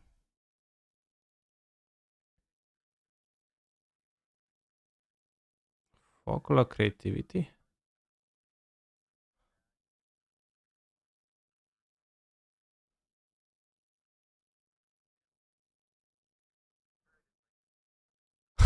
Oh, that's good. Yeah, that's a good use. I like that. Oath of Druids. That's Pog. And then, like, if they disrupt your Oath plan, you go pow pow with the Echo of Death's Wail and just grind them and kill them. Yeah, that's Pog. Okay, so I finally used that. It's pretty nice. Oath is by the Legacy, so that would need to be in Vintage. Yeah. Did you say like did you say Oath is legal in Legacy? Because I was thinking about the Reanimator deck in Legacy like a week ago, thinking of the sideboard, and I was like looking through options, and it suddenly struck me. Why am I not playing Oath of Druids in the sideboard? It seems so great as a sideboard strategy against like some decks to bypass like I don't know Elvish Reclaimer for Bojuka Bog. And I was so hyped for a few minutes until I checked, and then I was pretty disappointed after afterwards. But yeah, out for me, it's a 1 out of 5. Like some gimmicky uses, but come on, like you're playing constructed, you're gonna play a card that just gives your opponents 2 rats, and then like they probably can kill it if they want it. And like most scenarios, like the dream, you have to wait so much time. You have to give your opponent stuff, risk a lot, and the payoff is a creature. Right, bullied into into a rating. But that's truly what I believe. So I'm happy you also understood, Gab. So next card. You are already dead. I will not read the effects because they're not relevant. I just wanted to mention that they found a meme card. Are you familiar with the meme? I know that you might not be familiar with like many memes in general.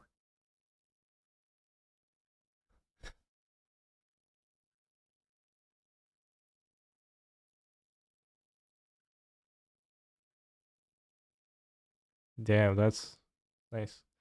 Did you know that in Polish TV they used to broadcast Dragon Ball with French voiceover with like the dude reading lines in Polish over that. So like you could have heard like the French voiceover in the background, but then they like the yeah. I don't know why it was like from imported from France or something, but it's pretty funny. Like a common experience for many Polish kids back then. So yeah, you are already that pretty funny meme cards, and obviously combos well with uh, spoils of the vault. When you are naming a card not in your deck to kill your opponent with Oracle, and it's pretty funny. Next card. No, well, KW out of KW. Takenuma Abandoned Mire. Channel discarded, mill free, then return a creature or a planeswalker from your graveyard to your hand. Cheaper for legendaries you control. What do you think about this one?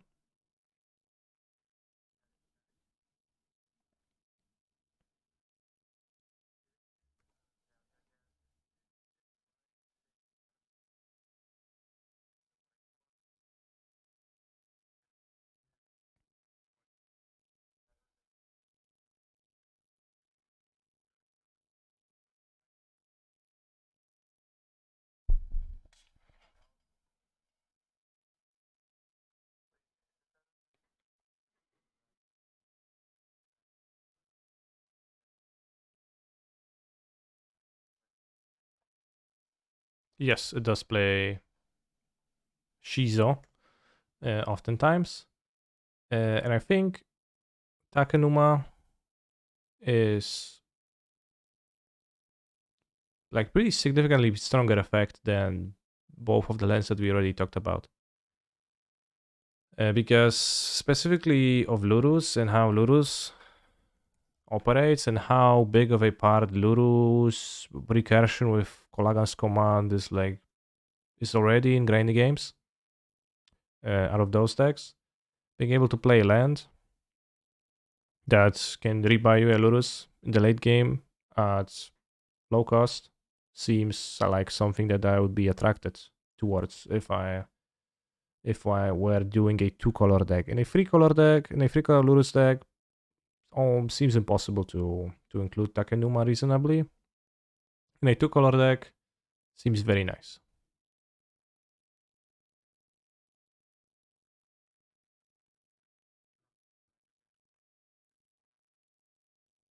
Also, you can activate that instant speed, so you can play Croxa, and before Croxa dies, cast it for free. Mm-hmm.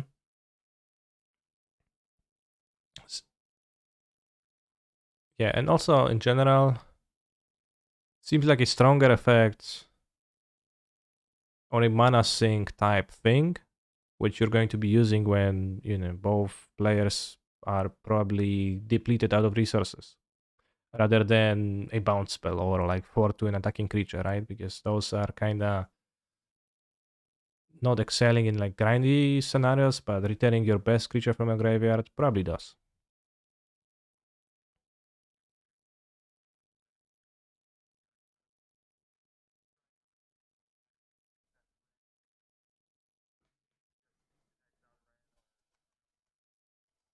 Yeah, it does return Ren, that's true, and Ren returns the Takenuma. That's a good point. That's actually pretty powerful to an extent. Like, I think the Ren returning Urza sagas is a thing that's kind of often talked about, not that often happening in actual games, but with Takenuma, it's obviously just only a plus. Also, Turak is legendary under like Black Legendary. There's plenty of legendary creatures actually that you get to play to maybe cast it for free, even maybe for 2 mana in some spots. Unfortunately or fortunately, Ren 6 doesn't reduce its cost, so it still costs 4. And it's still probably a one-off because you only want to cast it in super late game scenarios. But I'm going to give it 4 Volcanicus.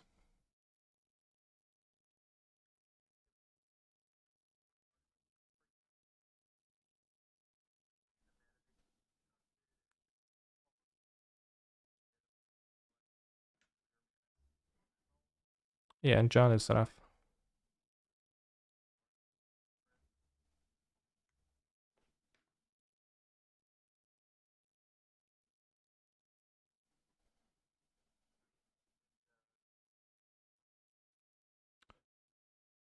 Sure. Let's come back in, let's say, 10 minutes or maybe a bit less. All right, let's take 5 minute break and come back soon.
Yes.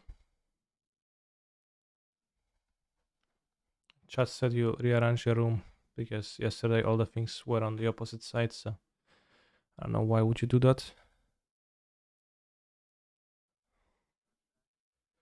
Let's see.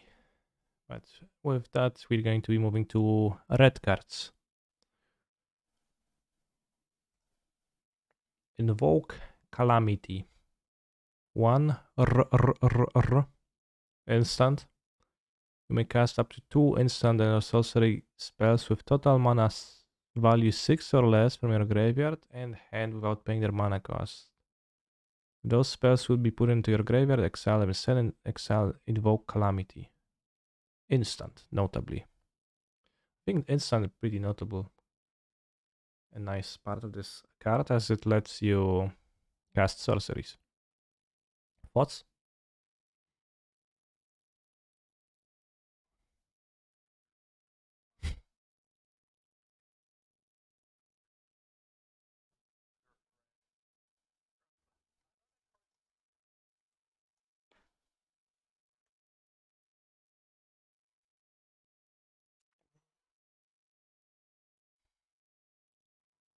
Well, the Cascade cards are sorceries, so you wouldn't be able otherwise, although you might not even think that they are sorceries when you're accustomed to casting them with violent outbursts at the end of your opponent's turn.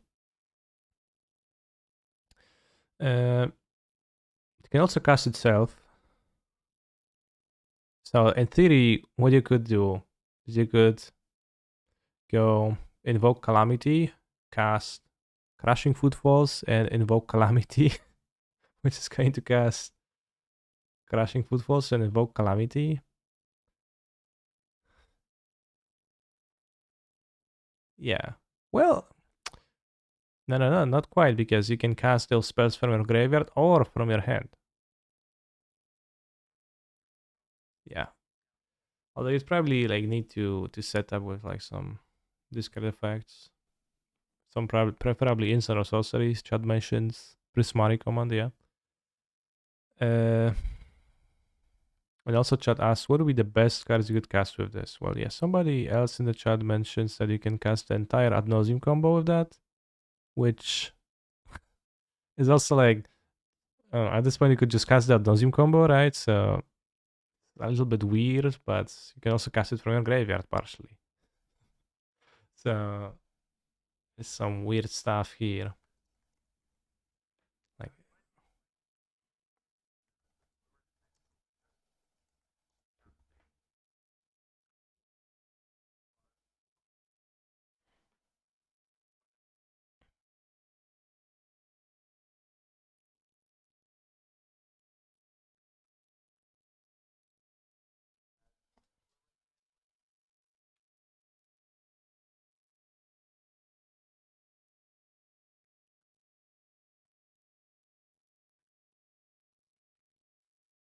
honestly,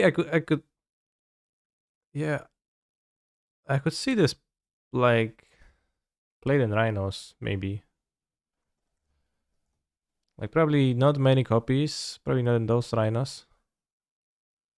Quadruple red is pretty intense, that is true, but you like get to instant speed, I don't know, player interactions, player stuff. The spell naturally ends up in your graveyard as you cast it. So then you can like, go cast 4 rhinos end of turn after interacting for a lot.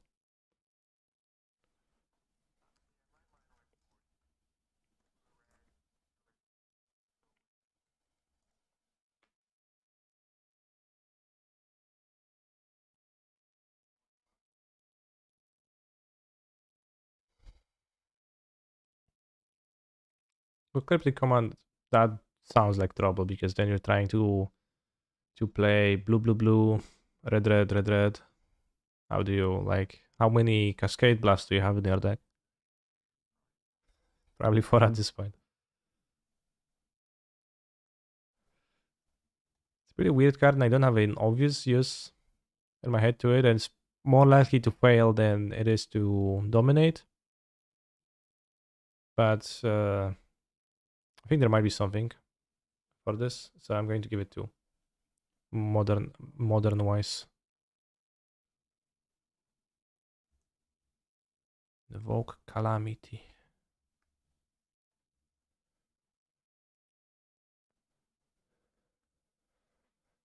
Kumano face Kazan. Who's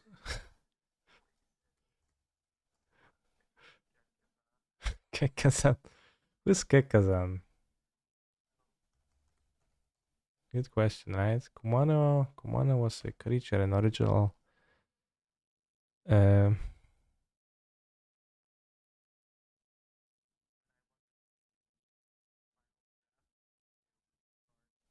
what?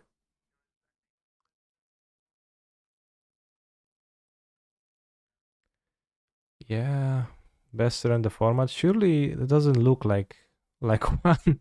Yeah, well, but for limited, it doesn't look like one. I guess maybe. I mean,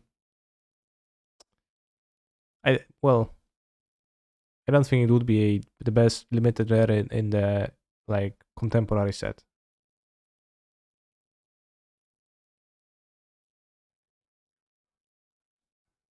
Okay, so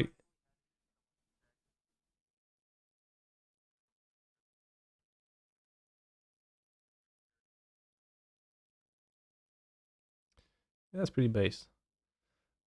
So we don't know who's Kazan, but I don't know, maybe we'll learn at some point. It's a saga for red mana.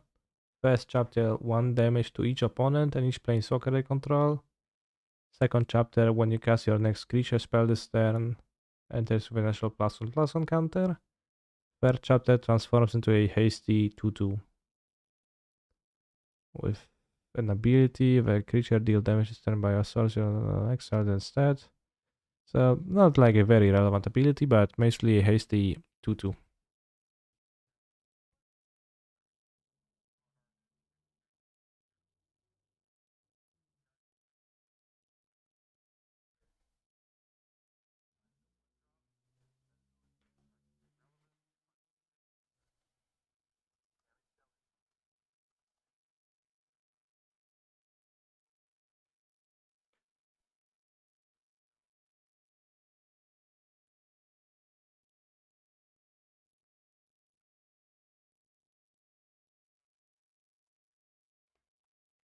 Yeah, I agree. It seems like a playable 1-drop for red aggro decks.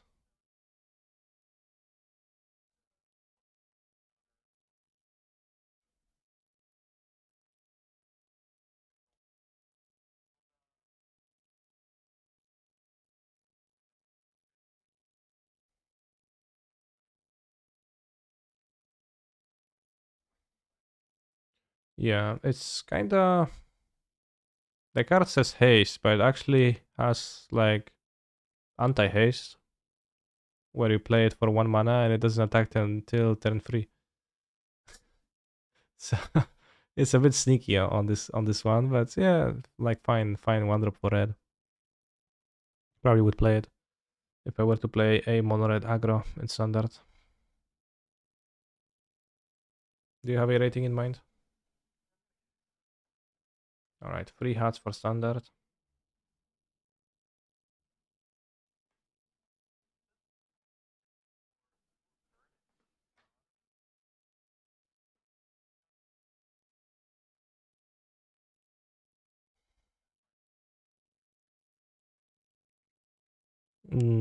I don't think so. Like, like creatures. Why are creatures good in burn, right? Because you play them and they pressure immediately from turn 1. Then they're about top decks, but like still have haste, or like the trigger from Eidolon still comes through often, etc.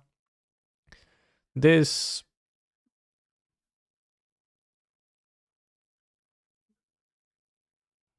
yeah, this gives your opponent ample time to set up so that they can kill your creature before it deals damage to you. So this is not a modern card. And the next one is March of Reckless Joy, X red, instant, the same March text. Exile the top X cards from your library. You may play up to 2 of those cards until the end of your next turn.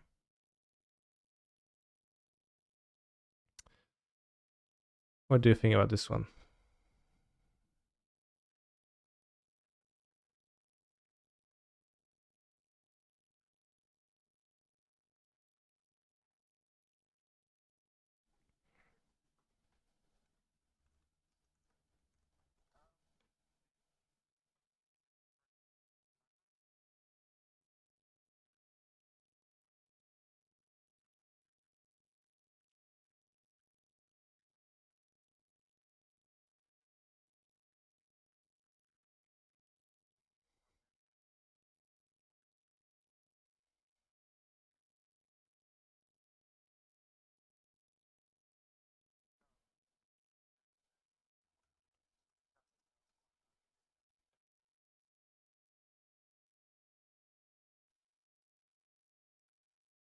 So, well, I had it on my list because I've been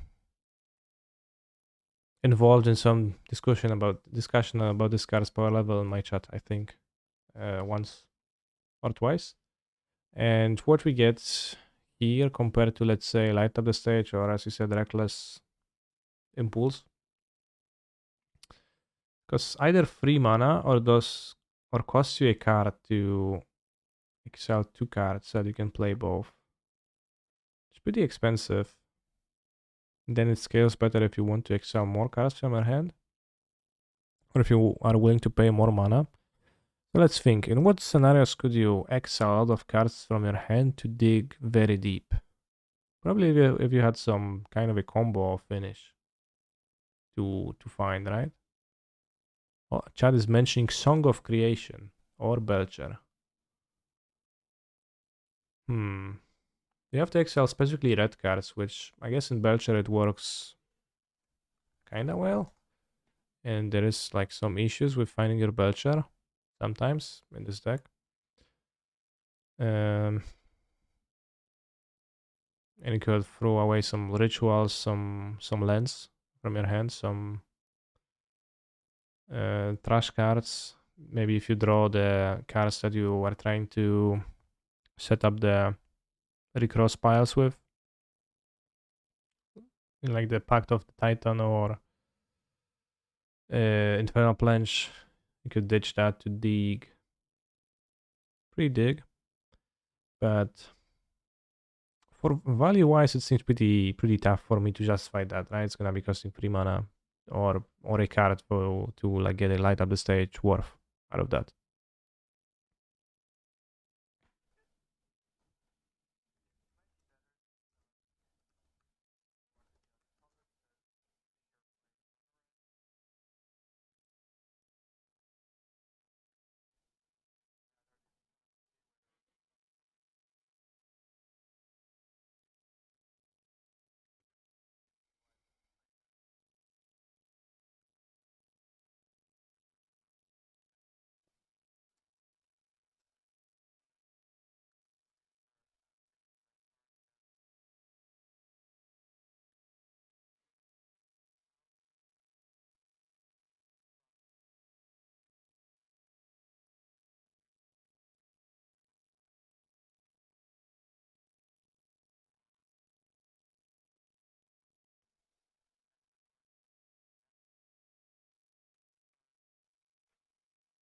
Yeah, regardless of anything, you get to cast only 2 cards.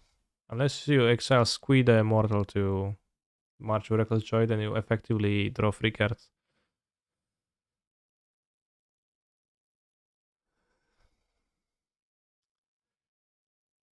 So yeah, like there's like there may be some incentive to try to play in a combo deck, but it really makes the deck like super all in, and for a payoff that's questionable, I think.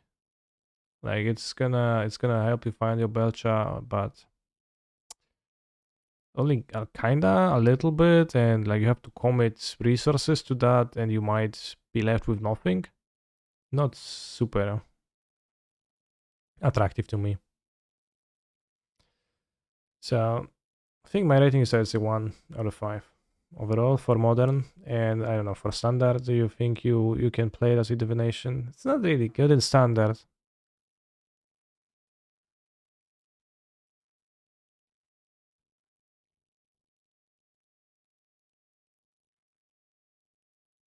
But it's gonna be divination in standard, right? Like it's gonna be 3 mana draw 2. You like that? 3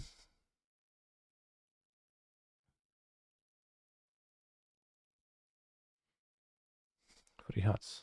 Alright.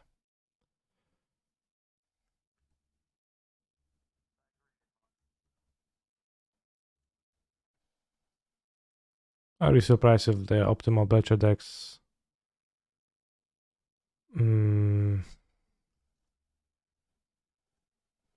Not gonna play that.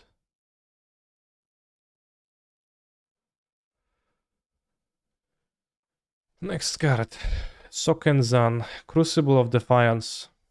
Legendary land, add red, channel 4 mana, make 2 spirit creature tokens that gain haste until end of turn. Colorless spirit tokens, 1/1s with haste, not flying. Cost less for legendaries. First, I have to say that Shokenzan, for some reason, the name really sounds to me like some kind of a These Nuts joke. And when it comes to the effects, it's pretty minor, but also has this similar nice quality that shares a nice quality with the black one. What is the name of the black land? Takenuma. That it's actually nice in a resources depleted, I want a mana sink situation. On top of that, shares a color with Ragavan, which is the cheapest legendary. And it shares a color with Ren and 6, which is the synergy. What are your thoughts?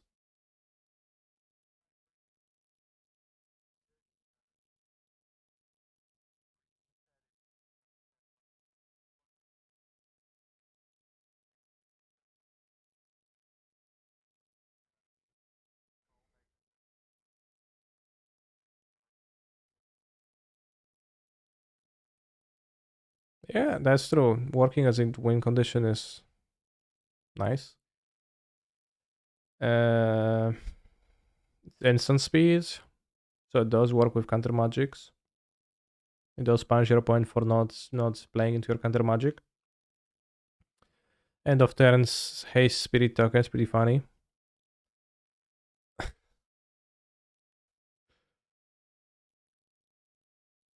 Could go to the Cascade deck, the Glimpse for. Yeah, it's like cost 4 mana there, Glimpse of Tomorrow. It does make 2 permanents, but it does cost 4 mana. But I think overall, like I'm feeling warmer towards Sokenzan and Takenuma than I do towards the blue and the white one because just of the of how generic the effect is. Game state agnostic.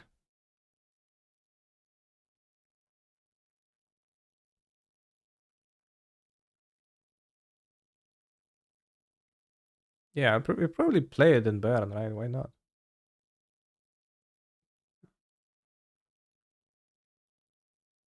Yeah.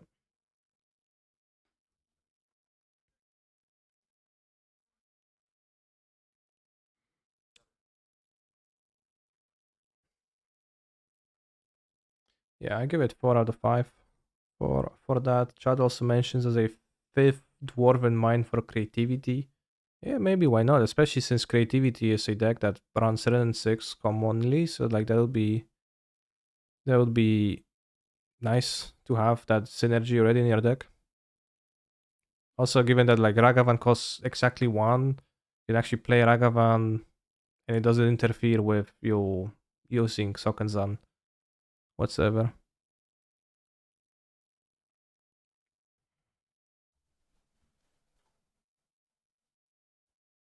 Shokenzan these.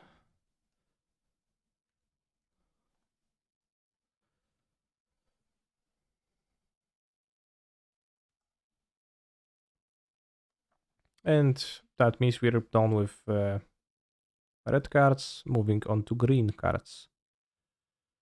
Commune with spirits, green mana sorcery. Look at the top 4, reveal an enchantment or a land card from amongst them, put into your hand, rest into your library in a random order. Nice way to cantrip towards, dig towards an enchantment if you are playing a deck that would want to find a specific enchantment. For example, once again, the same card shows up, Underworld Breach. Recently, I played a deck that was Naya with Red and 6, Underworld Breach Station combo, and it was kind of a nice deck, but I definitely lacked a way to dig towards my enchantment. Maybe Commune with Spirits was exactly what I wanted.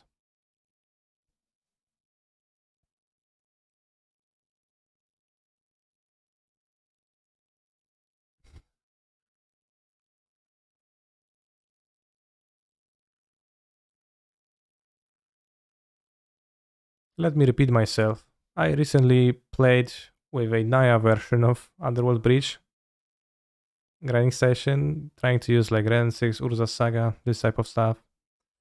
Uh, Ren 6 is a legendary for the Breach Mox combo, so it like can matter. And Commune is a green cantrip. Yeah, it felt kind of okay, but it definitely lacked a way to dig towards an enchantment. I couldn't find Underworld Breach in a few games, and I was a little bit sad. So like this is an option to play. It's a bit weird if you like don't play other enchantments in your deck, so like maybe not great here. Maybe you want this in like an enchantress type deck, but probably actually not. Probably you don't want to end up spending mana on cantrips like that because you already spend mana on cantripping with abundant groves, harvests. Which one's the good one? Oh, grove, etc. But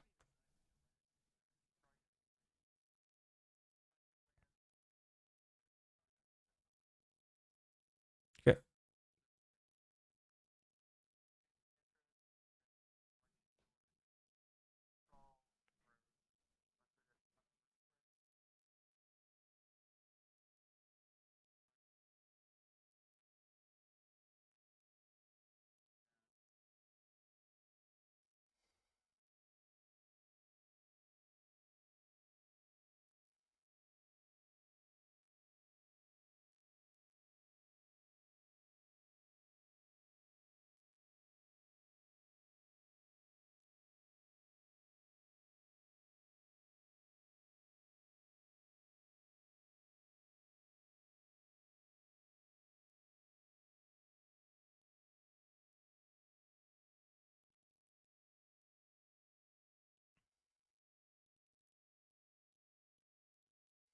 yeah, it's not super. Mostly like because I think like cantrips are kind of worse in the game than they used to be.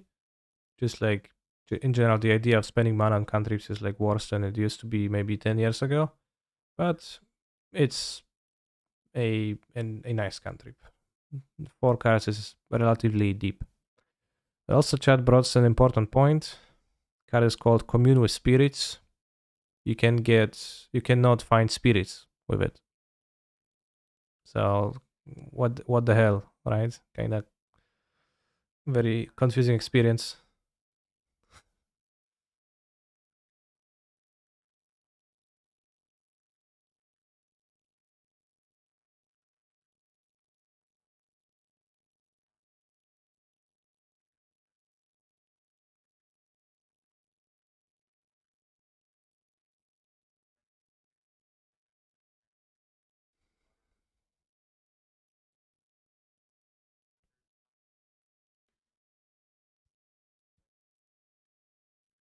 Yeah, yeah.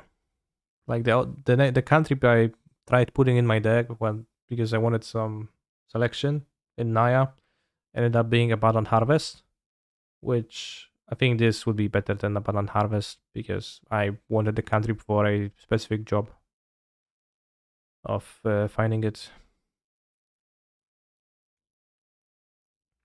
Yeah, I'm gonna give it 2 because, as I said, cantrips kind of suck in nowadays MTG.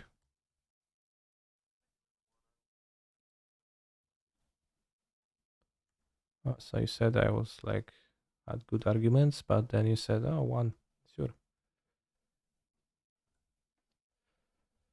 And next card, the big hit of the set that many waited for, Boseju, who endures. Channel land, green land. This card, Boseju, destroy target artifact, enchantment, or non-basic land an opponent controls. That player might search the library for a land card with a basic land type. Put it on the battlefield and shuffle. Costs 1 less to activate for each legendary creature you control. It's pretty weird that it has the cost reducing ability while costing 2 to begin with. And it's also like it's phrased in a way that makes you think, oh damn, if I have 2 legendary creatures, it's gonna be so much cheaper. No, it's already hit the cap. That's not very important. What are your thoughts on Boseju who endures, Gab?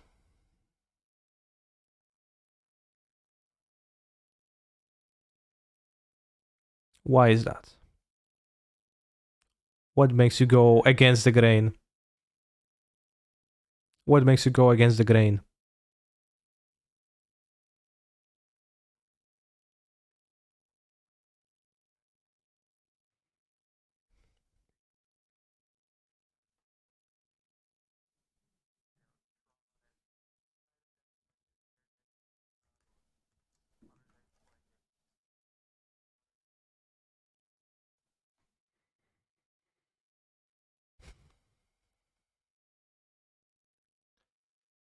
It is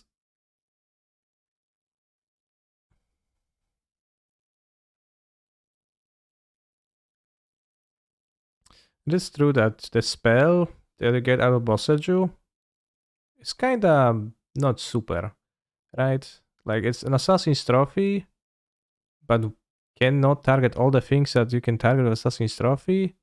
And it's also worse because your opponent can like do stuff, can get a Shockland, right? Or a Triumph out of that. But once again, the most of the power of those lands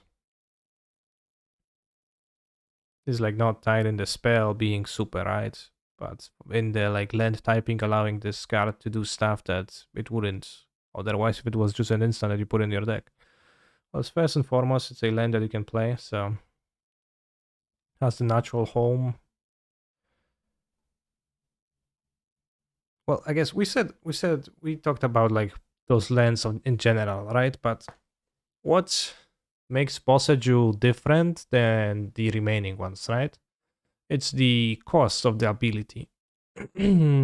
Costing just a mere 2 mana compared to being a 4 mana effect means that it's much more castable over the course of a game, right? Like a real game where you don't happen to super flood out. And at the same time, the effect is also more of a targeted, like anti-hate or hate, depending like what your opponent is playing. If you're being the hater or you're being the hated.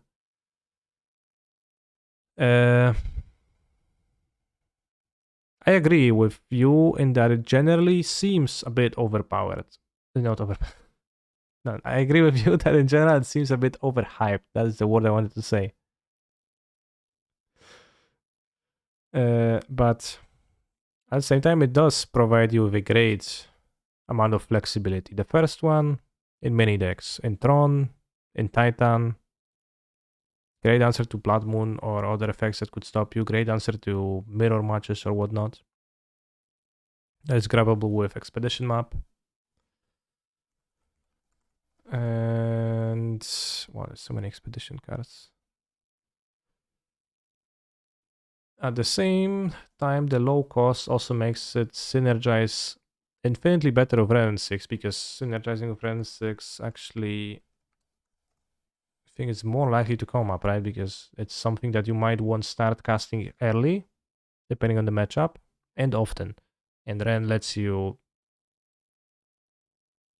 Ren plus Boseiju lets you land, lock your Belcher, oops, all spells opponents of the game basically immediately, and honestly, like, it's probably the best thing to do every single turn against a Tron deck, against a Titan deck, maybe too. So Boseiju is the one that I expect to see in more than one copy index in general, because of the synergies it can get, but in the main decks I would suspect that it's still going to be played as a one-off. In decks like Amulet, Tron, 4-color, maybe Yorion with Ren 6, maybe some other Ren 6 decks.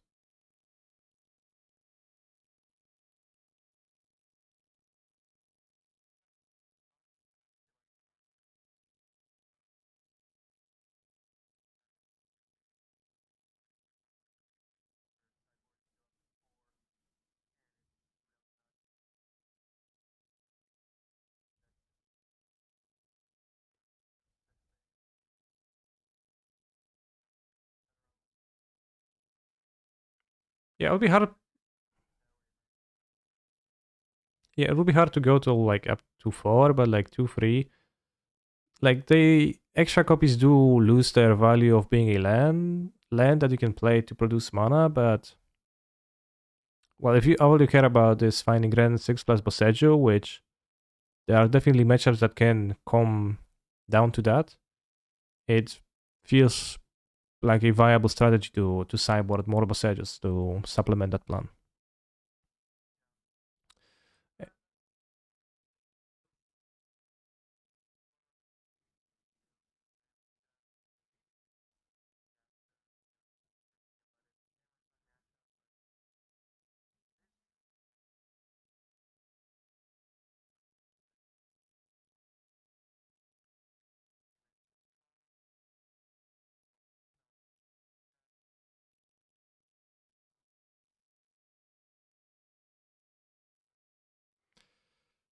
This one I'm not super sure about. I think if you... The first few casts might be a bit like maybe hard to weave in, but maybe they're gonna be good enough to stop your opponent from doing stuff to punish them and to like lock them, destroy like both their Valakuts, etc. Destroy their Hastelands, cut off them from options step by step. Against Amulets, you can probably benefit, like, you can just YOLO cast it immediately if they have an Amulet. So they're going to find a forest, they're going to like ramp up, play Titan, and maybe beat you this way. But being able to kill the bounce lands actually sets them down on mana. Being able to kill bounce lands with the untap trigger on the stack is something that might come up. And the amount of forest in their deck is limited. It's going to be even more limited because they would be interested in playing their own Boseiju. So that's probably gonna play in Boseju's favor, the fact that Amulet wants to play Boseiju. But the Amulet matchup, I would have to see it in practice to form a full opinion about how strong of a tool Boseiju is in that matchup, but I think it has a lot of potential.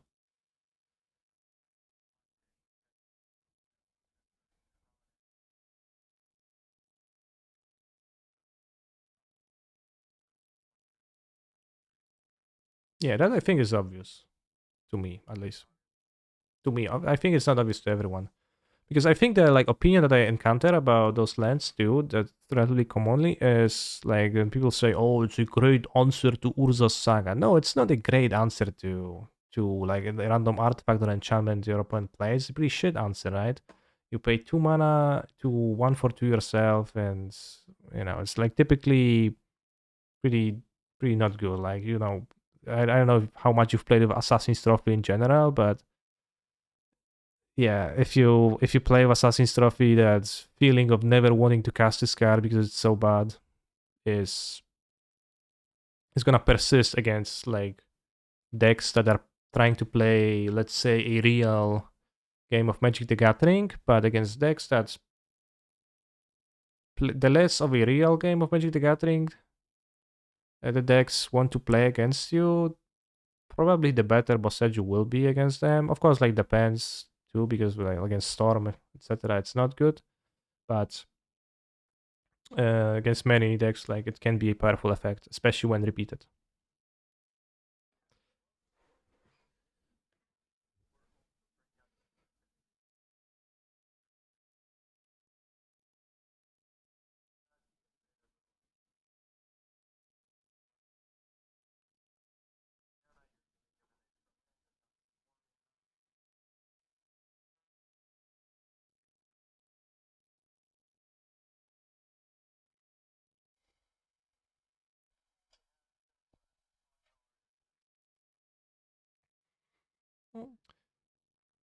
I think Amulet appreciates any way to stop Blood Moon that it can get its hands on, so it's you can do that. I think it's fine to map for the Boseiju and gaining like another route to access a Blood Moon kill spell is okay, especially since the Amulet plan of pacting for a Liberator to kill a Blood Moon is so poor and works so rarely. But yeah, I think it is probably more so. It's better against Amulet than in Amulet. Actually, in Amulet is probably the best against the landless decks, against the Oopsal spells and Belcher can kill their lands while like ramping. But yeah, what's in like the Lurus matchups, the fair matchups, control matchups, Boseiju is nearly useless as a spell. As a land is still like, can be played in your deck. You can still play it to tap for mana, so the opportunity cost of the first one was low. But it's not good against everyone, and it's not gonna be, like choking that much. It's like the chokehold of Boseiju in the format is not gonna be as. I'm pretty sure it's not gonna be as strong as some seem to believe. Okay, there's also like Cascade decks. That's an out to Chalice that costs 2 mana that you can play 2 mana spells, so that's pretty nice. Cannot counter that. It's an out to, let's say, Pithing Needle or a Gravedigger's Cage if you're playing Yawgmoth. So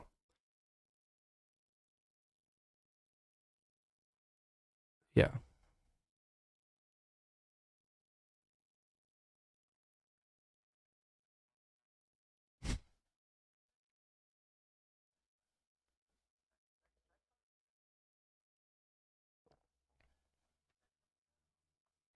yeah, that does give you a real plan against Belcher.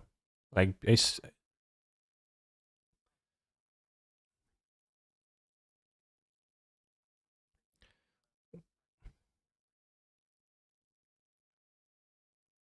you probably need to hold up a single counter spell and have Ren and Boseiju. So like, well, maybe it's not, still needs some specific cards to line up the way you would like to, but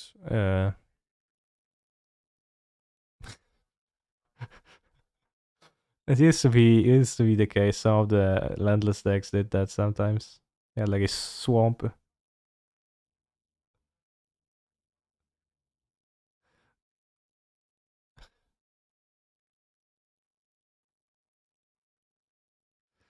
Yeah,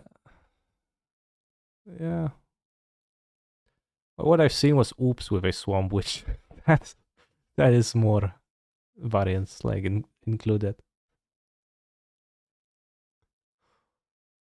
Uh, but yeah, I think even though It is overhyped and probably misunderstood a little bit. But Sash still strikes me as the best card for modern in the set, and I will give it 5 walk Kanikis.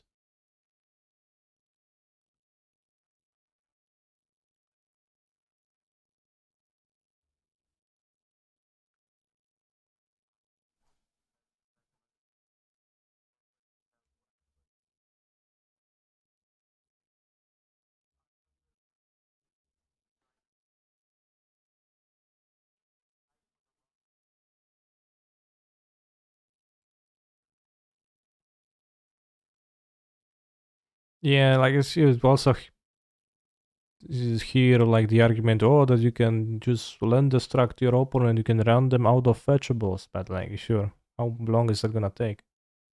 And like it's the game's gonna end before you actually do that.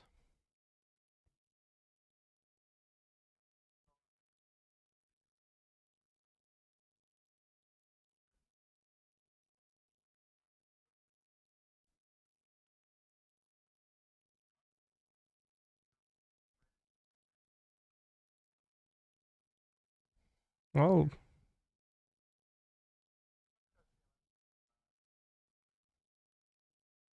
maybe he misspelled into instead of in your amulet decks. I don't know.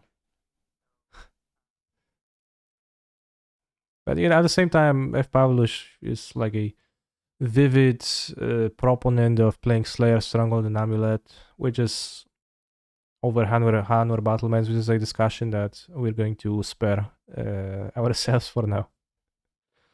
The next card is Careful Cultivation, 3 mana, Enchantment Aura, Enchant Artifact or Creature, something something, not important. Channel, 2 mana, discard, make a mana dork. Thoughts? I had Glimpse of Tomorrow in mind. It's a way to make a mana dork for 2 mana, which is an object, and then you have more objects to glimpse with. Yeah. That was like literally the only thing that came to my mind. Yeah. Yeah,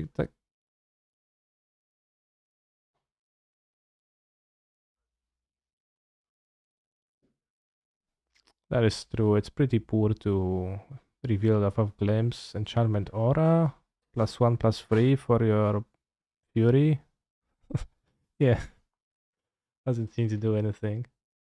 It's also like not the key point of ramping, right? Because you like on turn 2 you ramp to 4 mana, like your cascade spells cost 3, so it's gonna matter sometimes when you want to play Karn or Omnath, but for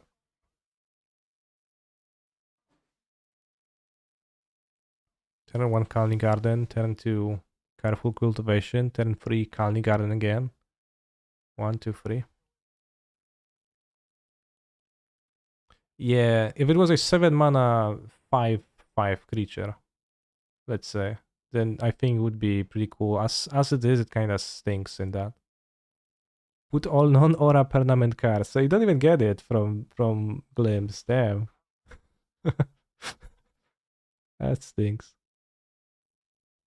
Also, chat mentions creativity, so for creativity, you can turn free creativity into a monster with this.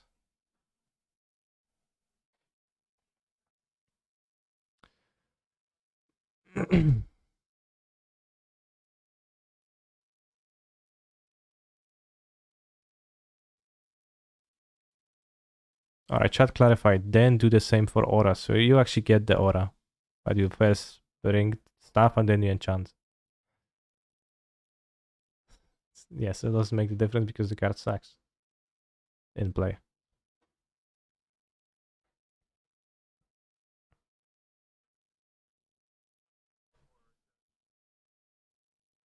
I think it's one walk because like there's nothing funny about this card, right? Like squirrels would be if it was you were already dead, right? That was pretty funny. Or if it made squirrel tokens, right? So I think it's trying, but trying a little bit too little.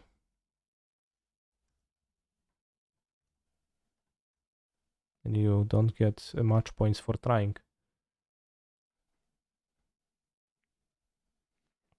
And we get to rainbow cards. First, I would like to say that there is too many cards in this set, too many gold cards in this set to really feel like Kamigawa to me, because the like defining traits of Kamigawa was like monocolored cards, and they were also all kind of bad, but in weird ways. And they kind of, yeah, it's except for like some outliers, but most of the cards were like weirdly bad, weirdly terrible.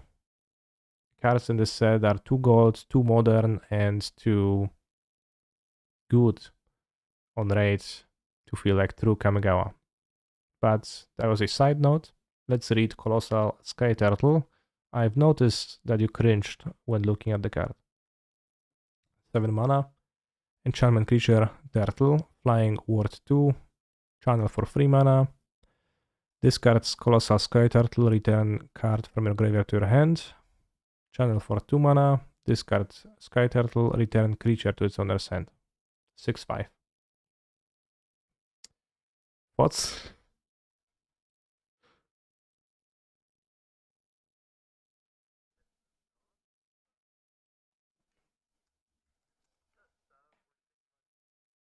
Yeah, I was thinking about living it again because it's a blue-green card, so it pitches to both forces and endurances, while also having a solid body, 6/5 flying with Ward 2, pretty good to reanimate.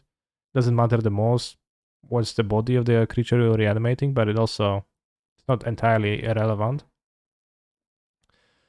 And it offers some nice effects, mainly the blue one, I think, bouncing a creature, specifically in the like living end versus Colossus Hammer matchup. I could see being able to bounce a creature while putting a big monster into your graveyard to be a desirable effect.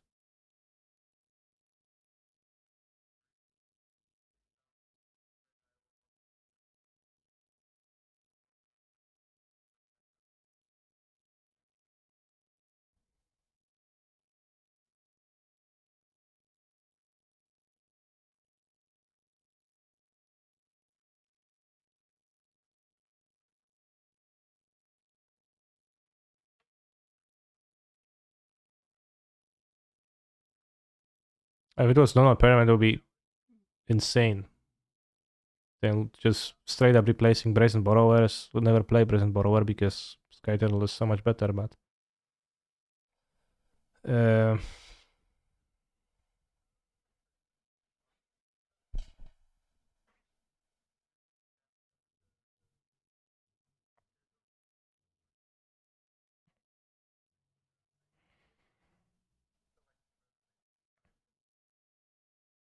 yeah, might be a sideboard card.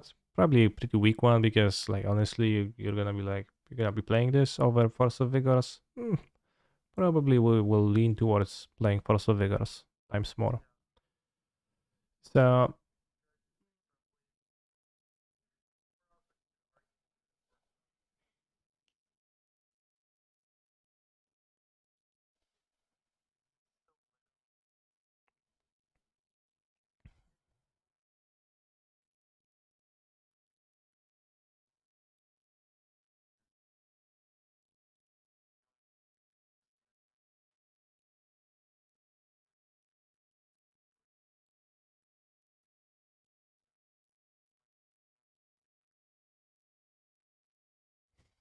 yeah, I think it's right on the verge and pretty narrow use case. Although there is some use case with bouncing the hate creatures. Uh, and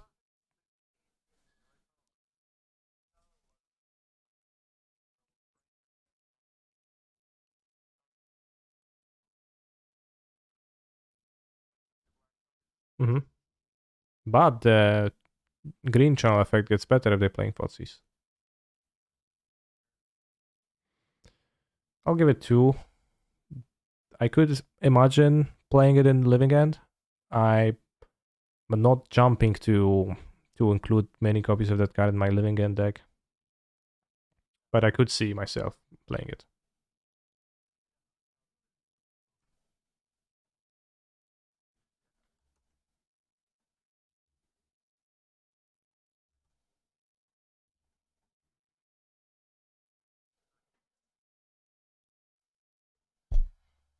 Greasefang Okiba Boss. 1 white black. A rat pilot. Legendary. Beginning of combat on your turn, return target vehicle card from your graveyard to the battlefield. Gains haste, return it to your owner's hand at the beginning of your next end step. So it needs to be crude too. That vehicle. Obviously, one vehicle comes to mind. The most powerful of them all. Parhelion 2, exactly. Which is the most expensive vehicle in the game. Conveniently, you can crew Parhelion with Greasefang. Probably intentional. How strong do you think that combination is?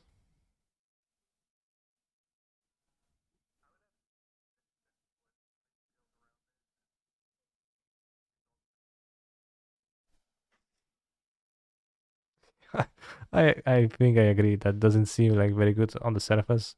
It sounds like a funny gimmick, but it's like a creature that can be interacted with a removal spell even on the turn. You're doing the big reanimation thing. And in what ways exactly is it like a better way? In what way exactly is it like stronger to, discard Parhelion, use Greasefang to reanimate it, than it is to cast Unmarked Grave and cast Persist on Archon of Cruelty? I don't know. Maybe in some ways it is, but I don't. I don't know in which.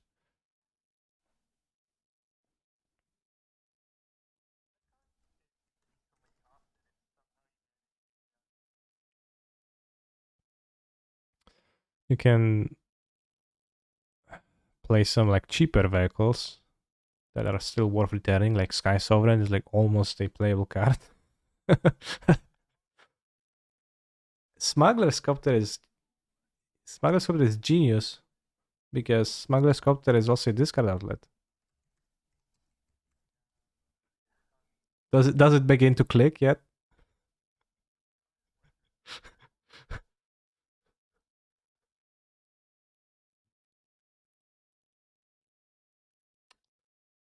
Hmm.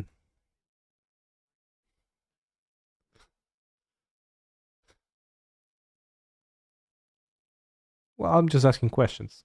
So like I'm still searching for an answer myself. I don't know.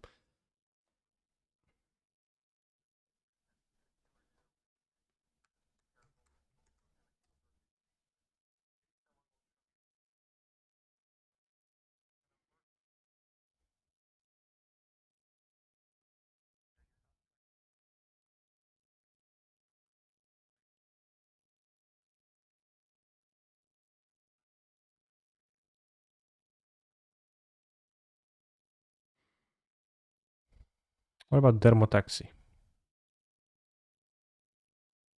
Like exile. You exile the Greasefang from your graveyard. How did the Greasefang enter into your graveyard? I don't know. Tap 2 untap creatures you control, and then Dermotaxi. Yeah, Rat Pile is pretty fun. Uh, Greasefang. I don't know why the word Greasefang, why the name Greasefang makes you so laugh so much, but I can see. I guess pretty funny. Like motorbike mouse, Okiba boss. It's hard to say which is more deadly, her bike or her bite. Yeah, good one because they sound similar. Yeah, exactly. Biker mice from Mars. Motomyszy z Marsa. To był sztosik motomyszy. So I think I'll wait for Aspiring Spike to convince me otherwise. But for now, Greasefang receives a KW rating from me because uh, I don't think it's going to yield a playable deck. But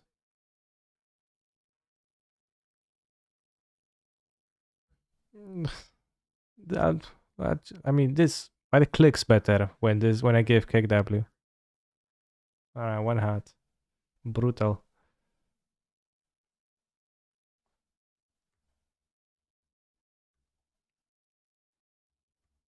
Even though the Greasefang name made you laugh multiple times.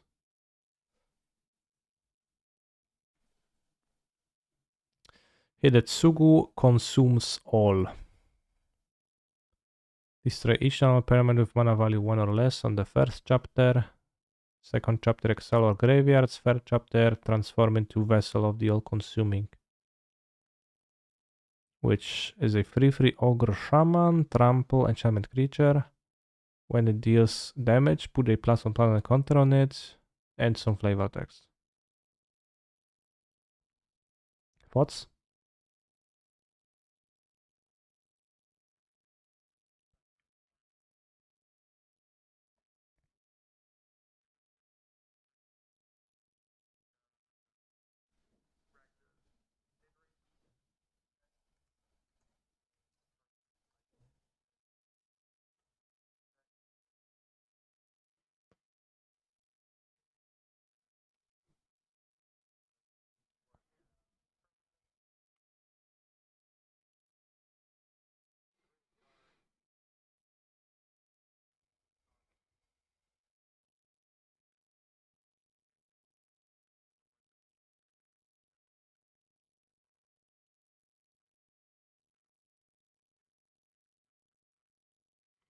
Yeah, it does seem to hate on some things effectively, which is often called unfamiliar. Seems like pretty hard to not get kinda wrecked by Hidetsugu's consumes all when you when you play Hidetsugu consumes all. Maybe against Hammer and Modern, there's plenty of 1 mana permanents. If somebody like tries to play a lot of Springleaf Drums, you can get them. Kind of like engineering explosives with then like extra text afterwards.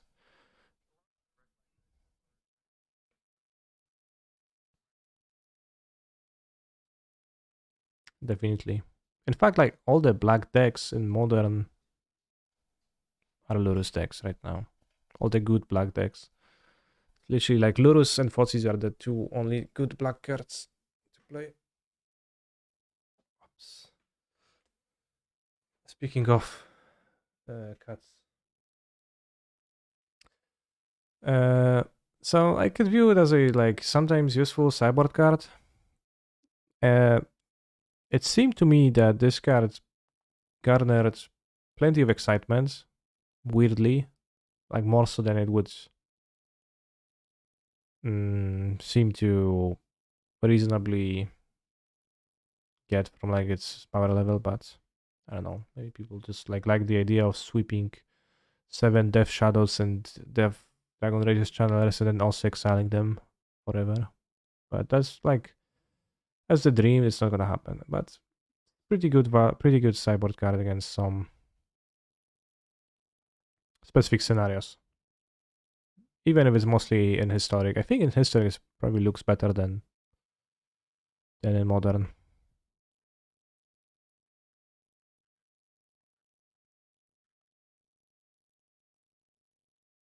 Like chat is mentioning Niv Mizzet in historic. That sounds pretty base in Niv Mizzet.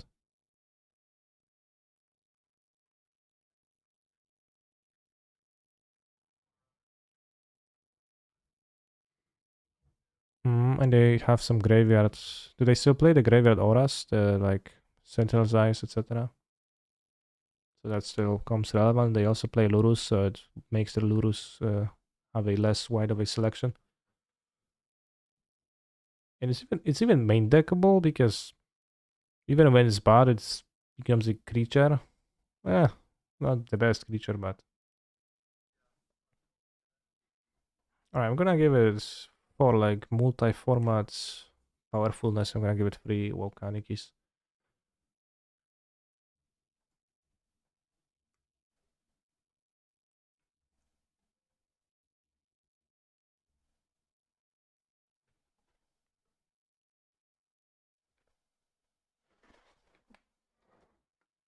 Kaito Shizuki was a card you wanted to talk about.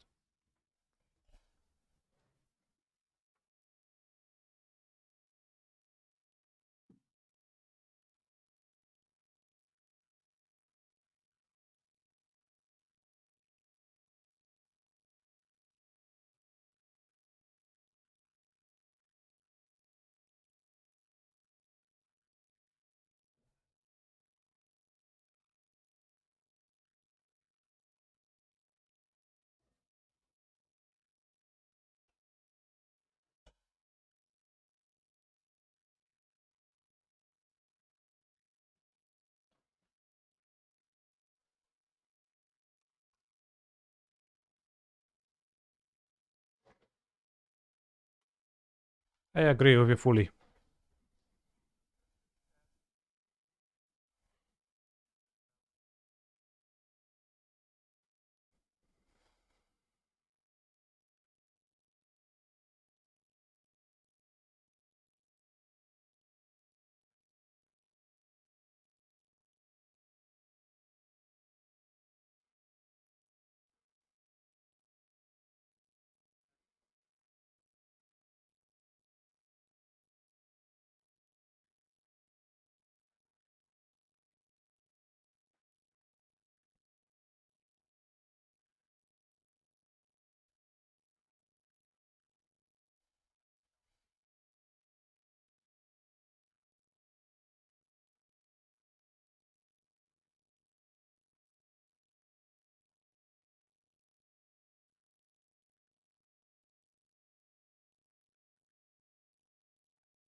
I think that's because Legacy has a ninja deck, and they like have some fixation on ninjas. Some people, whenever a ninja card is spelled, they're like, "Oh, a ninja, so good."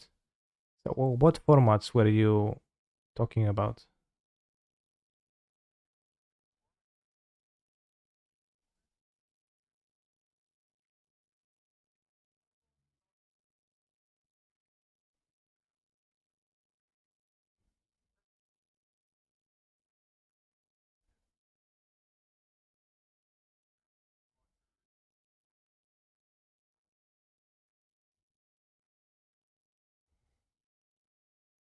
Liliana of the Veil, Liliana of Last Hope, Greased.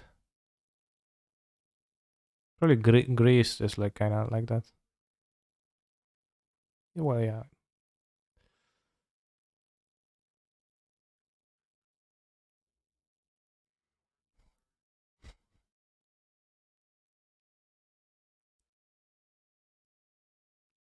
Chat says that it's worse than Oko, in their opinion.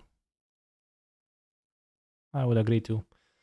Mm, I don't know. Modern is really hostile for planeswalkers, but 3 mana is where you can still probably play them.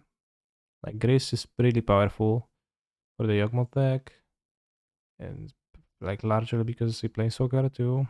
So it requires different ways of dealing with than the creatures sometimes. Uh, but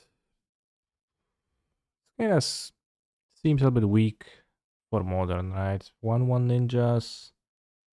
Draw card is pretty nice. You need to have attacked, which is not trivial. Using 3 mana cards as discard outlet, I'm always kinda dubious about that because they're never gonna be the part of your best draws, and you can't really count them as like full enablers. So, and like there's plenty of ways to discard cards for 3 mana. It's like what you need in decks that actively want to discard cards is to discard them for 1 or 2 mana. But it might be a decent standard planeswalker. Like seems pretty potent. You play it in standard, you -2, then it vanishes for a turn and comes back, and you are pretty likely to draw a card. So pretty nice in that sense. For modern, I would say like I would say it's a 1 for modern. Like you're not gonna play it in modern, I think.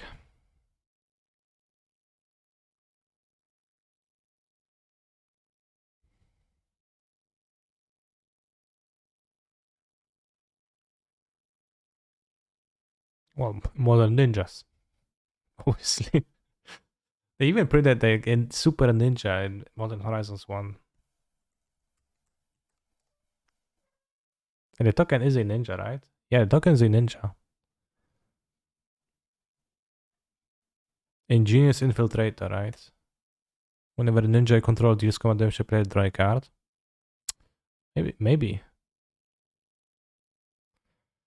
Probably not.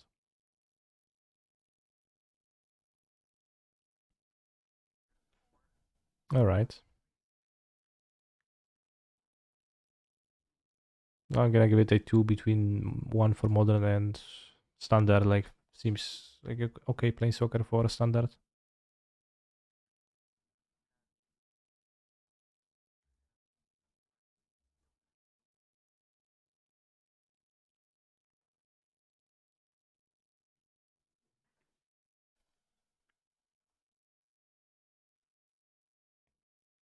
Tamio. Completed. Sash. 2 green, Phyrexian. Blue. Completed comes into play cheaper. No, if you pay life, then it has 2 less counters. Okay. It's either a 5 mana, 5 counters, or 4 mana and 2 life, 3 counters. +1, tap something it doesn't untap. Artifact or creature. -X, exile token, non-permanent card with mana value X from your graveyard, create a token as a copy of that card. -7, create Tamio's Notebook. Legendary colorless artifact token. With spells you cast cost 2 less to cast and tap draw a card. Surprisingly weak ultimate, although I guess she does reach it in like, well, not that quickly. Plus, minus. Thoughts?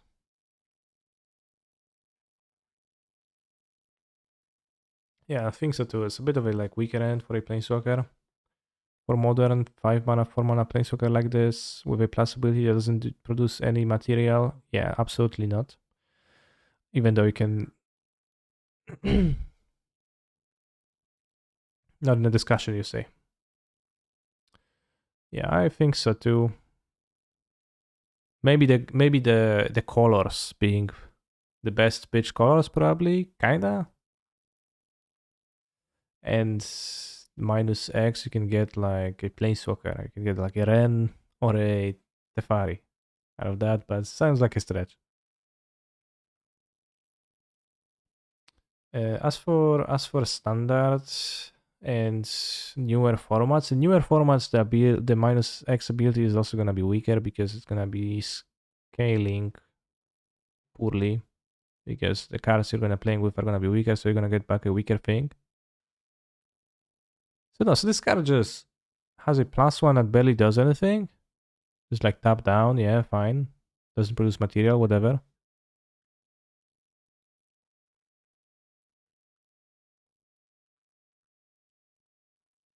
Mm-hmm.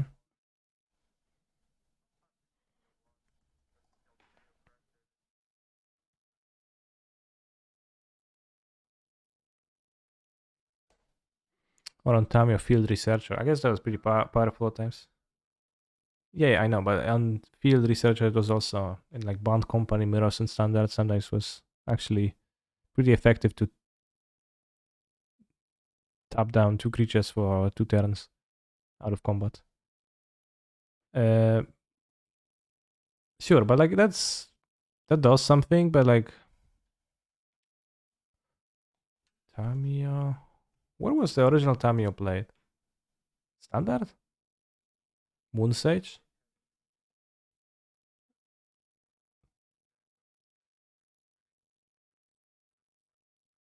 Oh yeah, block unselected.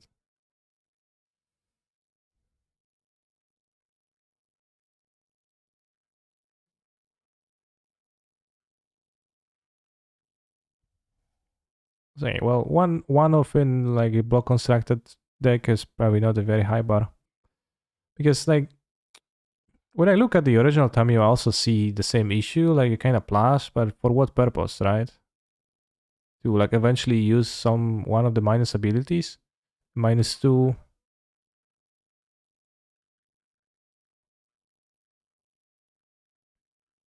Yeah, that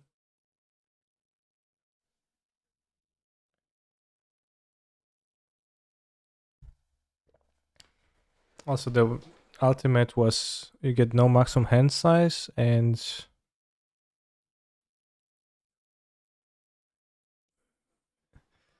when a card is put into your graveyard from anywhere, you may return it to your hand, which arguably is a better ultimate than the completed Sash. So the completed Sash, it seems like there's kind of no purpose on this card much because like you're plussing, but what you're plussing for to activate your ultimates, like good luck with that, and then to activate your -X, just play more of the cards you'd be exiling to make tokens of, right? Just skip the middleman.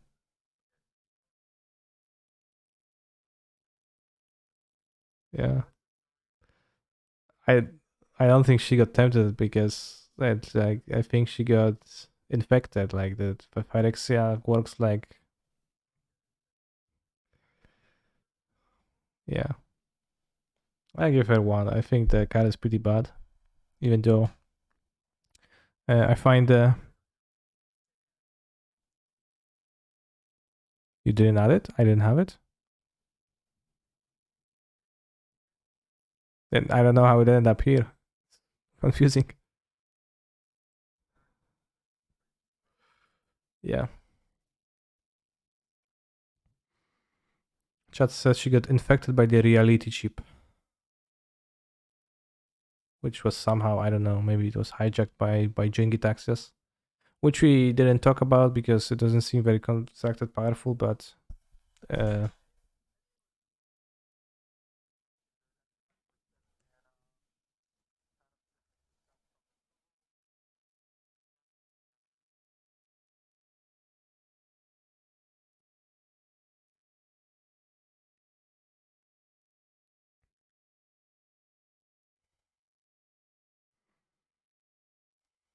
an honorable mention to Jengi Taxis. That's fair. What's your rate for Tamio? All right, Tamio, blasted.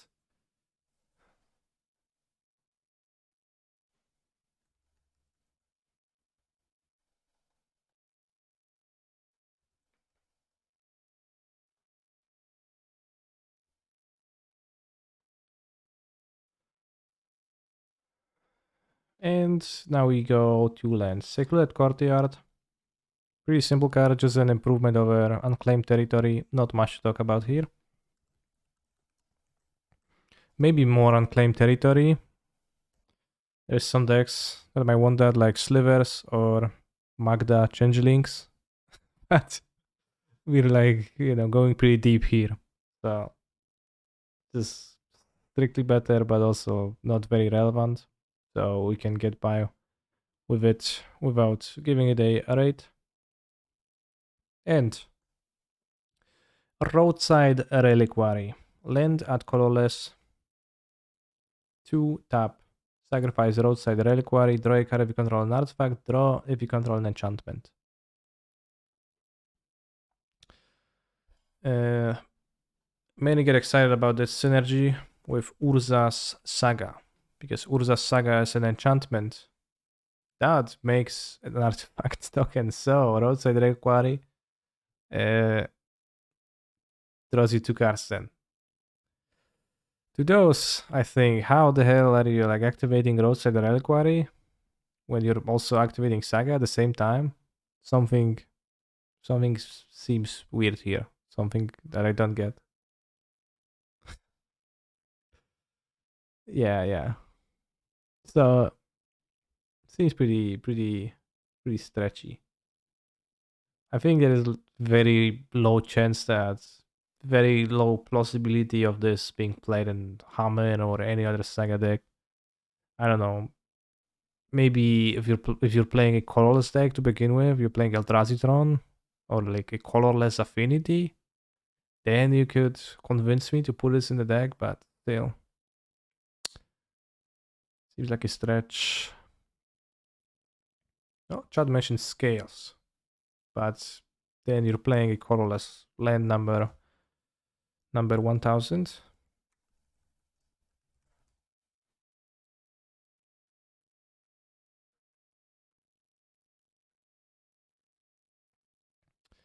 Yeah. Every one of those decks. There's like Zabaz activations to consider. You want to play some manlands, want to play 4 sagas because the card is strong, etc. So I'm very doubtful of Roadside Reliquary, but wanted to address some of the hype I have read on the internet around that. By which I mean that I've seen a post by a single person saying, "Damn, this is so good with Urza Saga," and I'm personally offended by that, and I have to include it in my review. I think like for playability, I'll give it a 1 out of 5 for modern.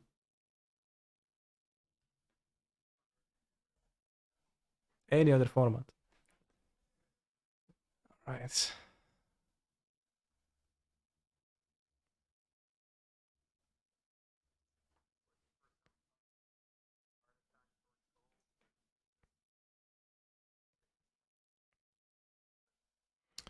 With that we have talked about all the cards that were there, that we singled out as worth talking about. Uh, which I guess that'll be it. Poseidon seems like the most impactful for modern. The other lands that the other channel lands seem pretty impactful, but like in smaller ways. Basically, like Boseiju can make people end up respecting. Like people might end up needing to respect Boseiju in their deck building and maybe not play certain decks. Nobody's going to not play their deck because their opponent might show up with Takenuma, Abandoned Mire. But it might decide a game or two here or there.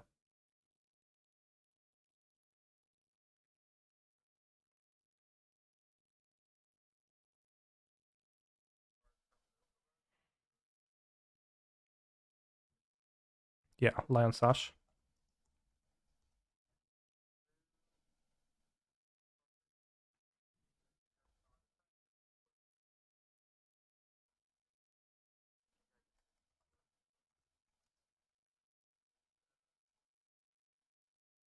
No, I think no, I gave 4 to Takenuma.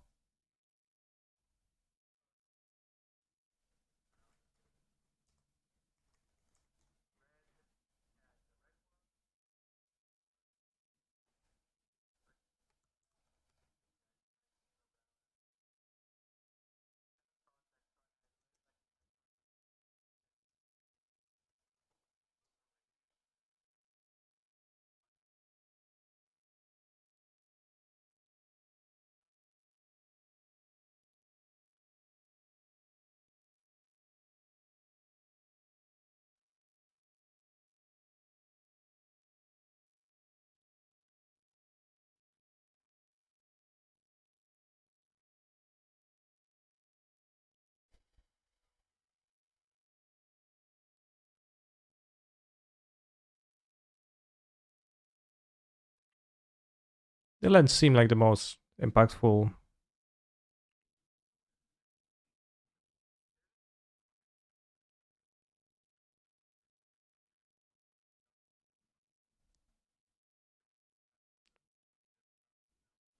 I think Lion Sash is pretty based, I would say.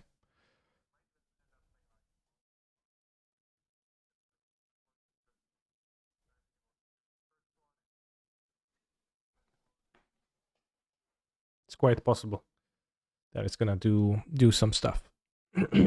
So overall, what's your excitement level for Neon Dynasty releasing soon?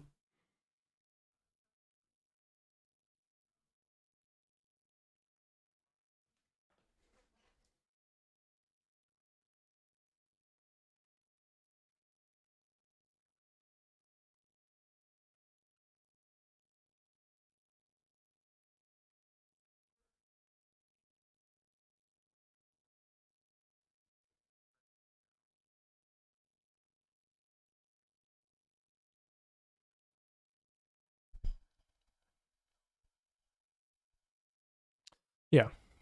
Uh,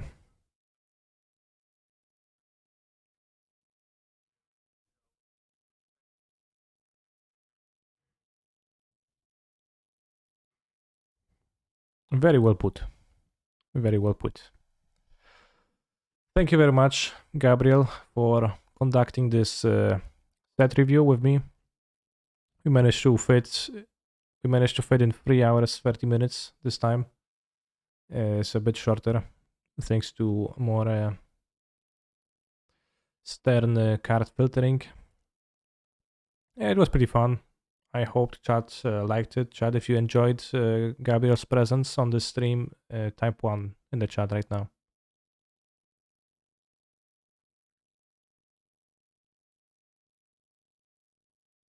Oh, see, that's a lot of ones.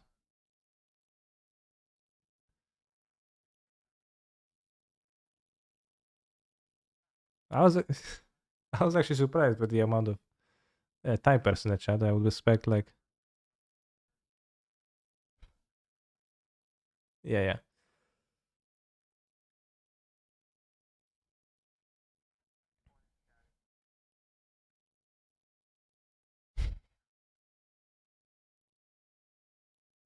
Oh, but now it's gonna be confusing because they're gonna play with say one and it's like clear. All right, very very predictable, very predictable.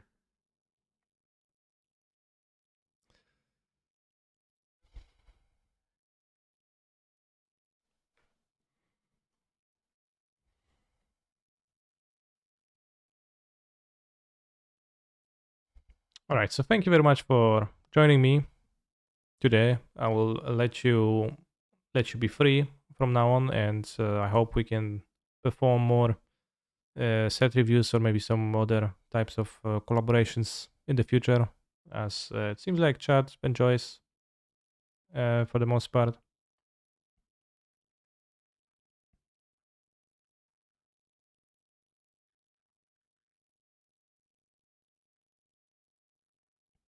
Yeah, it's kind of like uncommon, like not very much.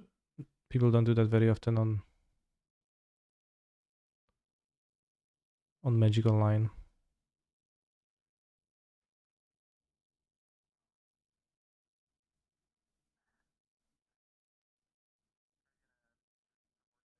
Yes, I will be playing a few model leagues right now.